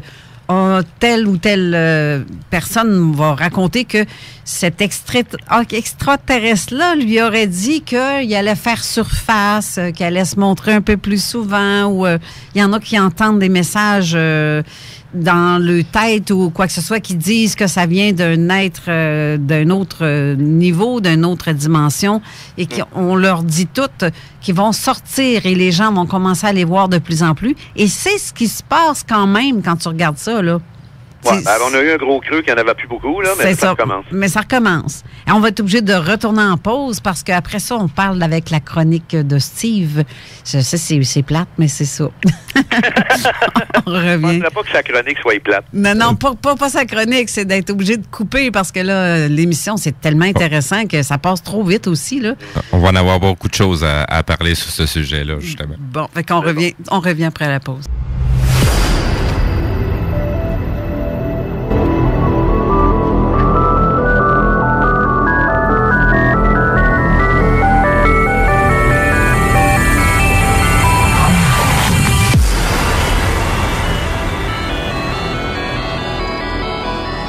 Steve Zuniga, ta chronique d'aujourd'hui est assez impressionnante et on va mettre le lien, d'ailleurs je l'ai mis tantôt. Si vous voulez suivre de quoi on va parler, le lien de ces vidéos-là est sur la page Facebook de Zone Parallèle. Exact. Pour que les gens suivent et savent de quoi tu parles en fait. Malgré qu'on va tenter de décrire le mieux pour ceux qui n'ont pas de Facebook, ce qui est assez surprenant, ardeur dans 2018. Bon, on pourra toujours mettre donner le lien du côté YouTube. Donc, sur YouTube, sur mon canal StudioCom, j'ai mis le montage. Excellent. Donc, il est public. Les gens vont pouvoir aller le voir directement. Donc, vous avez juste à se taper StudioCom, StudioQom. Et c'est le dernier vidéo qui a été publié. Donc, il y a une durée d'environ 34 minutes. Je vous mets les vidéos sur lesquelles je vais parler aujourd'hui. Mais j'en mets un petit peu d'autres aussi pour vous faire un petit peu à l'idée qu'est-ce que ressemble un peu des vidéos fake. C'est-à-dire que dans le petit monde dans lequel on vit, on s'occupe beaucoup d'ufologie, on veut s'occuper des cas qui c'est des vrais cas, mais il n'y a personne qui s'occupe de décrier un peu les fakes. Puis ça commence à devenir de plus en plus élaboré. Puis de temps en temps, on a de la misère à faire la différence entre les deux. Oui, OK. Donc, c'est ça. Moi, je vais commencer avec une première image. Ça fait longtemps que je la vois circuler sur Facebook, sur plusieurs pages, autant les nôtres du côté Garpin. Je sais pas si toi, de ton côté, côté Zone Parallèle, il y a quelqu'un du public qui l'a déjà posté. Ben oui, j'en reçois même plein en privé, puis on me demande c'est quoi ça? Oui, c'est ça. C'est un peu les choses. Fait que, tu sais, j'ai pas à faire de recherche pour m'alimenter. On m'alimente directement pour ces informations-là. Donc, c'est pour ça que j'ai décidé d'en faire une chronique. Donc, la première image que je parle, c'est une publication de Pierre Brunet. C'est lui qui a posté l'image. Cette image-là, je l'avais déjà vue, ça fait déjà 2-3 ans, où ce qu'on voit, c'est le vaisseau mère dans la télésérie V. OK. qui a été repris. Okay. Et utilisé dans différents backgrounds, dans différents horizons. Donc, les gens utilisaient leur téléphone pour prendre une photo de l'horizon et rajouter le vaisseau. Donc, c'est assez facile de voir que c'est un fake, que c'est un montage, que c'est pas vrai. Pour ceux qui le voient pas, là, c'est le gros énorme circulaire. Là, exactement. En passant à la télésérie V, elle a été refaite 2 fois et arrêtée 2 fois aussi. Ah oui? Oui, la télésérie a eu 2 saisons, la moitié d'une 2e saison et elle n'a pas été terminée. Ça parlait des reptiliens qui venaient sur Terre, cachés sur pas un faux maquillage, mais comme un costume qui les rendait humains, à apparence humaine. Okay. Mais bref, c'est un vaisseau qui a été quand même très populaire à une certaine époque. Donc, c'est ce qui est utilisé. Okay. Par contre, via cette image-là, je me suis posé la question de savoir, c'est qui fabrique tout ça? D'où est-ce que ça vient? Et je suis tombé sur une fameuse application Android qui se fait aussi du côté pas d'iPhone. Donc, l'application permet a déjà une banque d'images avec des transparences pour qu'on soit capable de le superposer à ce qu'on est en train de filmer ou à ce qu'on est en train de prendre en photo. Okay. Donc, je vais donner le lien tout de suite. La fameuse petite application, elle s'appelle FX Guru. Donc, c'est un site, vous allez pouvoir taper ça directement sur Internet. Donc, fxguruapp.com, fxguruapp.com. Donc, cette petite application-là vous permet, à partir de votre téléphone, votre tablette, de tout simplement prendre une photo de l'horizon et de rajouter ces fameux vaisseaux-là pour soit créer un buzz sur Internet ou simplement faire des belles photos de famille qu'on va envoyer. Regarde, qu'est-ce qu'on a vu. Ça, je trouve ça tellement niaiseux, faire un... les gens embarquent là-dedans, puis après ça, c'est... Non, mais... En tout cas, je vais rester sans commentaire. Je vais juste y penser, puis fondre. Effectivement, ça ne vient pas aider notre façon de faire de l'investigation, de l'enquête ou les types de témoignages qu'on va avoir, parce qu'il va y avoir quelqu'un à quelque part sur une planète qui va avoir fait un fake et tout de suite après va se transmettre sur Internet. Ça va être un autre quelqu'un d'autre qui va reprendre l'image puis il va y donner encore plus de crédibilité. Bref, au bout de la ligne, ça va être un ramassis d'informations, un peu comme le téléphone arabe. Mm-hmm. Puis finalement, c'est un fake. Donc, des recherches que j'ai faites, j'ai tombé justement sur ce fameux petit logiciel-là. J'ai découvert aussi que nos fameux élèves qui travaillent, qui font leur formation en 3D, animation 3D, ben c'est comme un des sujets qu'eux autres, ils préfèrent le plus. Et une des façons de pouvoir évaluer si leur travail est vraiment impeccable, c'est simplement de lancer le vidéo sur YouTube ou sur n'importe quelle plateforme vidéo et voir comment que les gens réagissent tout simplement jusqu'à quel point que le vidéo va se partager. Donc, plus le vidéo va être partagé, ben plus il va être en mesure il a fait une belle job. Il gagne des points. Exactement, il gagne des points quand il vient pour aller chercher un travail dans le domaine. Ben, j'ai telle vidéo que j'ai faite, ça va donner tel buzz et tu sais, ça va le déterminer pour lui qui a fait une bonne job d'animation, peut aller chercher un travail dans le domaine. Donc, tout ça pour dire que... T'en reçois-tu, toi, de ça, Jean? Si t'en reçois des vidéos, des fois, qu'on te demande... j'en reçois plein. Ah, toi aussi? c'est épouvantable. Tu sais, à un moment donné, je me suis même tanné, j'ai arrêté de répondre, mais c'est parce que des fois, il y en a qui sont assez... insistants? Insistants? Ben, c'est ça, ils sont insistants. Fait que tu réponds, mais il y en a que ça peut te prendre 10 minutes à trouver que c'est un fake, mais il y en a que ça te prend une fraction de seconde aussi. Il y en a qui c'est évident. Là. Oui, il y en a. Mais, c'est parce que... des photos aussi. Des photos, c'est plus facile à forger un fake sur une photo que sur une vidéo. Fait que j'en reçois quand même beaucoup aussi. Okay. Mais je sais pas, si tu es capable de faire un fake sur une photo avec Photoshop qui est vraiment bonne, je comprends pas comment ça se fait que t'es pas juste assez bon pour cacher ce que tu as fait. Oui. Ben, il y a des gens qui s'improvisent. Tu es capable d'aller découper l'objet, là, puis... tu sais, avec Photoshop, justement, si tu te sers de ça pour analyser ta photo, ça prend 3 secondes, tu le sais que c'est un fake. Oui. Il y a tellement d'informations supplémentaires à laquelle qui nous permettent de savoir justement si le vidéo c'est un fake, un montage ou juste un petit fait comme ça que les gens sont un petit peu moins au courant.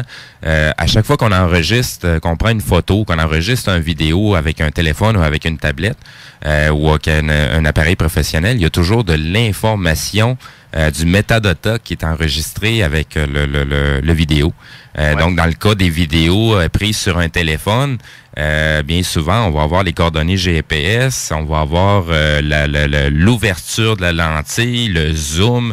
On a un paquet d'informations qui vont nous permettre de déterminer si le vidéo c'est un vrai ou si ça n'est pas un. Parce que si c'est un montage, ben ces informations-là ne sont pas disponibles. Ou ça va être que des informations erronées qui n'ont aucun lien avec l'appareil qui a filmé. Donc ça, c'est des moyens plus drastiques pour savoir si la vidéo c'est un vrai ou pas. Mais sinon, des fois, les sources qu'on va recevoir, ben c'est un peu ce que je présente au niveau du montage. Il y en a que c'est tellement aberrant que le vaisseau est tellement défini que c'est quasiment illogique qu'on l'a pas vu passer dans le journal quasiment, là. Ouais, il y a une affaire ici qu'il faut remarquer que les gens remarquent pas, puis je l'ai dit plusieurs fois, ça, en répondant justement à des choses comme ça. Tu vas avoir, exemple, une image de la rue Sainte-Catherine à Montréal, pleine de terrasses, pleine de gens. Puis là, tu vas avoir un gros ovni qui va passer. Le son a été enregistré. L'ovni est gros comme un autobus, puis il est à peu près à 50 pieds dans les airs. Tout le monde s'en fout, puis personne ne le remarque. Exact. Tu sais, je veux dire, puis où tu vas avoir un ovni spectaculaire qui va être filmé par une gang en train de faire un feu de camp le soir. Ils ont zéro réaction. Tu sais, je veux dire, c'est évident que si tu as 50 personnes avec un ovni de 200 pieds de large au-dessus de la tête qui ne le regardent pas personne puis qui s'en occupent pas, c'est pas parce qu'ils sont hypnotisés, c'est parce qu'ils n'étaient pas là. Exact. C'est ça, c'est un peu les vidéos que je présente. Le premier vidéo que je présente, c'est une vidéo où on voit un vaisseau passer au-dessus d'une autoroute. On remarque assez vite que c'est une caméra, un peu comme le ministère des Transports, quand on va voir qu'est-ce qui se passe sur le pont, sur telle route. Mais c'est ces images-là qui sont reprises très fréquemment pour faire passer des vaisseaux. Donc, même au niveau des véhicules qui passent, il y a personne qui met les breaks en voyant l'appareil ou quoi que ce soit de même. Puis à la hauteur qui se trouve dans le vidéo, on se pose justement la question comment ça se fait que personne s'en rend compte. Même dans le vidéo que je présente, on voit une antenne répétitrice pour les cellulaires, puis le vaisseau se trouve encore plus bas que l'antenne. Donc, on se pose la question justement comment ça se fait qu'il n'y a personne qui l'a vu, il n'y a personne qui a rapporté des informations beaucoup plus pertinentes que juste ce vidéo-là. Sur la vidéo, il n'y a personne qui change son comportement. Non, il n'y a personne qui s'arrête sur la voie d'accotement ou des gens qui vont freiner, rien du tout, là. Fait que c'est des détails importants qui peuvent nous permettre justement de voir assez rapidement si c'est un fake ou ça n'en est pas un. Il y a quelques années, il y a 2 ans environ, j'avais vu passer, on parlait tout à l'heure de boules lumineuses, une orbe qui se promène le long d'une route, passe en dessous d'un viaduc et disparaît, elle remonte dans les airs à part d'un coup. Donc, la vidéo est avec du son. Et l'explication, c'était une personne qui filmait avec son téléphone, a vu passer l'orbe et c'est le vidéo qu'elle en a retiré. Par contre, quand on prenait le temps de bien écouter le vidéo, et je répète, bien écouter le vidéo, il y a un véhicule qui passait proche de l'orbe qui l'a klaxonné. Par contre, le véhicule, on le voit se déplacer dans l'image, mais le son, lui, ne se déplace pas. L'effet Doppler, on l'entend pas avec le klaxon. Donc, c'est des petits détails comme ça, des fois, qui vont nous permettre de savoir justement que c'est un montage vidéo, qu'il y a des choses qui ont été rajoutées. Encore là, cette vidéo-là que je parle, je n'ai pas réussi à le retrouver, mais je vais essayer de le représenter pour la prochaine chronique. Mais c'est des détails qui nous permettent de voir le bien fondé du phénomène. Parce qu'il y a une affaire qui arrive aussi, c'est que dans le temps, on disait hey, c'est écrit dans le journal, ça doit être vrai. C'est pas nécessairement une vérité, mais c'est pas parce que ça se ramasse sur l'Internet que c'est vrai, là. Non, c'est ça. Ben, aujourd'hui, peu importe la plateforme à laquelle on va prendre, que ce soit le journal, que ce soit la télé ou l'Internet ou les réseaux sociaux comme Facebook et compagnie, il y a toujours un petit travail de recherche par soi-même aussi qui est à faire. Oui. Faut pas arriver, sauter aux conclusions, regarde, c'en est un vrai, puis partir en chire avec ça. Si, mettons, c'est marqué dans le message sur Facebook, la NASA confirme que, ben regarde, c'est pas dur, va voir sur le site de la NASA, puis si tu ne trouves pas à nouvelle, c'est parce qu'ils l'ont pas dit. OK. Tu comprends-tu? Oui, c'est ça. La NASA confirme qu'il y a 6 planètes qui tournent alentour de Jupiter, qu'il n'y avait pas découvert avant. Puis il y a de la vie sur 2 de ces planètes-là. Là. Des fois, tu vas voir ça se passer sur Facebook ou des choses comme ça. Oui. Mais la NASA a confirmé tellement de choses, même plus aberrant, mettons, la planète Nibiru s'en vient. La NASA a confirmé les informations et patati patata. Tu vas sur le site de la NASA puis tu trouves absolument aucun article. Non, exact. Même si tu écris un email à la NASA pour lui demander si c'est vrai qu'ils ont fait ça puis ils sont pas au courant, ça vient pas de la NASA. Là. Non. Ben, il arrive souvent qu'on va voir passer aussi des soi-disant des scientifiques de la NASA, et quand on fait la recherche, si le scientifique existe, on trouve même pas l'université à laquelle il a obtenu ses papiers, par où il a passé. C'est des gens scientifiques qui ont été qui ont été créés de toutes pièces pour faire un montage vidéo. C'est ça. C'est comme quand tu écoutes certains documentaires, puis là, il te présente le général X que tu n'as jamais vu, jamais entendu parler, puis lui, il nous dit qu'il y a 4 bases dans le désert du Nevada où il vit des extraterrestres en permanence. C'est qui ça, ce gars-là? Exact. Même parlant de vidéos, j'en ai un dans mes vidéos que ça semble être un petit peu plus militaire. Je veux juste voir c'est lequel clip. C'est le 3e clip où tu vois un vaisseau encore là très, très, très défini dans une zone portuaire. Et le vaisseau semble ouvrir un portail pour se déplacer d'une dimension à l'autre. Ben oui. Il y a tellement d'éléments dans la vidéo là, que c'est pas besoin de faire une recherche pour se rendre compte que c'est pas du réel, parce qu'il y a encore la même chose, la quantité de maisons qu'on voit, les bateaux qui sont alentour, toute la société qui est alentour, mais il y a personne qui a rien vu. C'est ça, il y a personne qui Il y a un beau vidéo sur Internet, mais il y a personne qui a rien vu, il y a personne qui témoigne de ça, il y a personne qui a rien entendu. Ce qu'il faut se dire aussi, c'est que pour reprendre les paroles de quelqu'un, c'est qu'affirmation extraordinaire, ça prend une explication extraordinaire. Ça prouve aussi que si c'était vrai, on l'aurait jamais vu. Exact. Tu sais, je veux dire, là, quand prends juste une petite parenthèse, le film de Toxicité extraterrestre qui est sorti en 95, là, si c'était vraiment une fuite qui s'est passée au gouvernement américain, là, on l'aurait jamais vu, ce film-là. La plupart prennent aussi, justement, des engins de vieux films qui refont surface parce qu'ils pensent que le monde ne se souvienne pas de ça, puis ils vont faire Exactement. de quoi que ça, là. Je trouve ça tellement ridicule. Où ils vont reprendre... Le pire fake que j'ai vu, moi, à date, pour un extraterrestre, là, c'est... tu sais, je sais pas si vous l'avez vu, le film Sign avec Mel Gibson. Oui. Bon, ben, à un moment donné, là, quand Joachim Phoenix il est dans le garde-robe puis qu'il regarde la télé, là, on voit une image de Mexico où il y a un extraterrestre qui traverse d'un bord à l'autre d'une petite ruelle. Là. Oui. Ben, on le voit à peu près à 4 secondes dans le film. Il y a quelqu'un qui a fait un freeze frame de ça puis qui a dit qu'il y avait un extraterrestre comme ça qui venait d'être vu, je sais pas trop où dans le monde. Ça fait pas longtemps, ça fait 6 mois de ça à peu près. Oui, ça a passé sur Facebook, j'ai vu passer Regarde, on l'a tout vu ce film-là, là? Oui, exact. Moi, je me demande si c'est pas de l'hameçonnage pour savoir si le monde sont crédules à force que c'est trop évident. Ben, c'est ça. Ah, oui.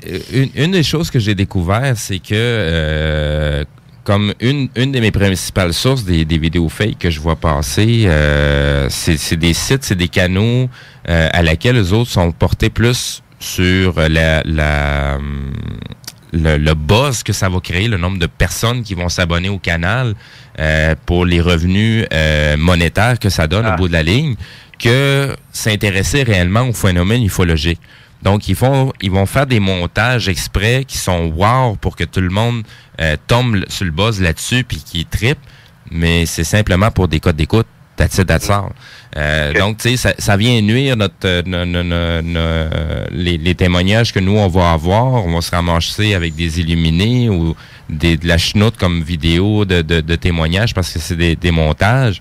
Mais, tu sais, l'important là-dedans, c'est de commencer à aiguiser les sens des gens, de nos auditeurs qui s'intéressent. Justement, comment tu fais pour traiter, toi, tes vidéos? Parce que je vois dans tes montages que tu le fais en reprise au ralenti et tu montres au ralenti, mais on ne t'entend pas parler, l'expliquer ou quoi que ce soit, là. Non, c'est ça. Mais tu veux que les gens voient par eux-mêmes quand tu le fais agrandi et ralenti, regarde. Oui, exact. Tu sais, moi, de mon côté, parce que j'en reçois des vraies vidéos là, d'enquête, moi, ce que je vais utiliser comme logiciel, je vais utiliser un logiciel de montage Sony Vega qui me permet d'avoir un paquet de petites applications que je peux y rajouter qui me permettent de traiter l'image, de pouvoir voir un petit peu plus au ralenti qu'est-ce qu'il y en est. Même dernièrement, j'ai reçu une vidéo, ça semble être un ballon métallique, mais c'est la forme du ballon métallique, ça ressemble pas à des formes qui sont vraiment normales. Et comment ça se fait que ça se serait rendu jusque-là. Mais bref, ça fera partie d'une autre conversation. OK. Mais en fait, comme là, ta page. Veux-tu répéter ta page? Oui, donc le vidéo, vous allez pouvoir le regarder en entier directement sur ma page studio.com. Studiocom, excusez-moi, sur Facebook ou directement sur le canal YouTube. Vous allez pouvoir voir les vidéos qui sont très flagrants que c'est des fakes. Mais il y en a quelques-uns à travers, vous allez voir dans les prochaines chroniques, là, il y en a quelques-uns qu'il faut vraiment se poser la question, puis même encore aujourd'hui, on en reste à 50-50, ça se peut que ça soit un fake, comme ça se peut que ça soit vrai aussi, là. Oui, mais il y en a que c'est tellement évident. Oui, il y en a que c'est tellement évident. C'est les tellement évidents que je veux surtout vous parler. Parce qu'il y a beaucoup de gens qui tombent là-dessus. Et toi, Jean, sur quel site on peut voir? Veux-tu me répéter ton site pour l'OVNI Show? Je pense que c'est www.lovnishow.com, est-ce que je me trompe? Non, c'est pas ça. Pas un doute, dans le champ. C'est www.digifilm.ca. Ah, ben, gadon. Puis c'est sous l'onglet l'OVNI Show. OK. www.digifilm, parce que c'est accompagné, en fait. Exactement. Parfait. Là, on va être obligé de terminer l'émission en beauté, mais j'ai adoré discuter avec vous deux. C'est très intéressant. Jean, il va falloir qu'on remette ça parce que il y a tellement de choses qu'on peut jaser. On pourrait passer des jours et des jours à jaser. Si tu nous arrêtes pas, on peut placoter pendant des heures et des heures. C'est ça. Exactement. C'est ça. Ben, parce que c'est l'appétit vient en mangeant, comme on dit, ben c'est en jasant qu'on se met à jaser aussi. Oui. C'est ça. Parce que tu embarques dans le sujet, puis à un moment donné, tu t'ambitionnes là, à continuer à parler. Mais Carole, je te lance l'invitation contraire. La saison de l'OVNI Show pour la saison 9 recommence à la fin septembre qui s'en vient. Faudrait que tu viennes faire un tour pour nous parler de tes expériences aussi. Parfait, ça va me faire plaisir. Moi, m'aller dire plein de niaiseries. Fait que là-dessus, je vous laisse. Alors, mes invités de la semaine prochaine, d'abord, premièrement, merci Steve Zuniga et merci Jean Lavergne, parce qu'on a une émission assez intéressante pour que ma sœur m'envoie des textos à reprise pour me dire que tu es très intéressant. Mais en fait, vous êtes tous les deux très intéressants. Je trouve ça le fun.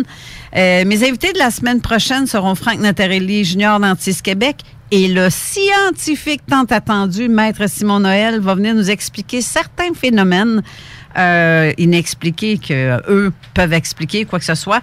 Ne manquez pas l'émission Codef 3.0 avec Sabrina Lachance dans quelques instants. Bonne semaine à vous tous. Bye bye. Merci. Bonne. Bye. Au revoir.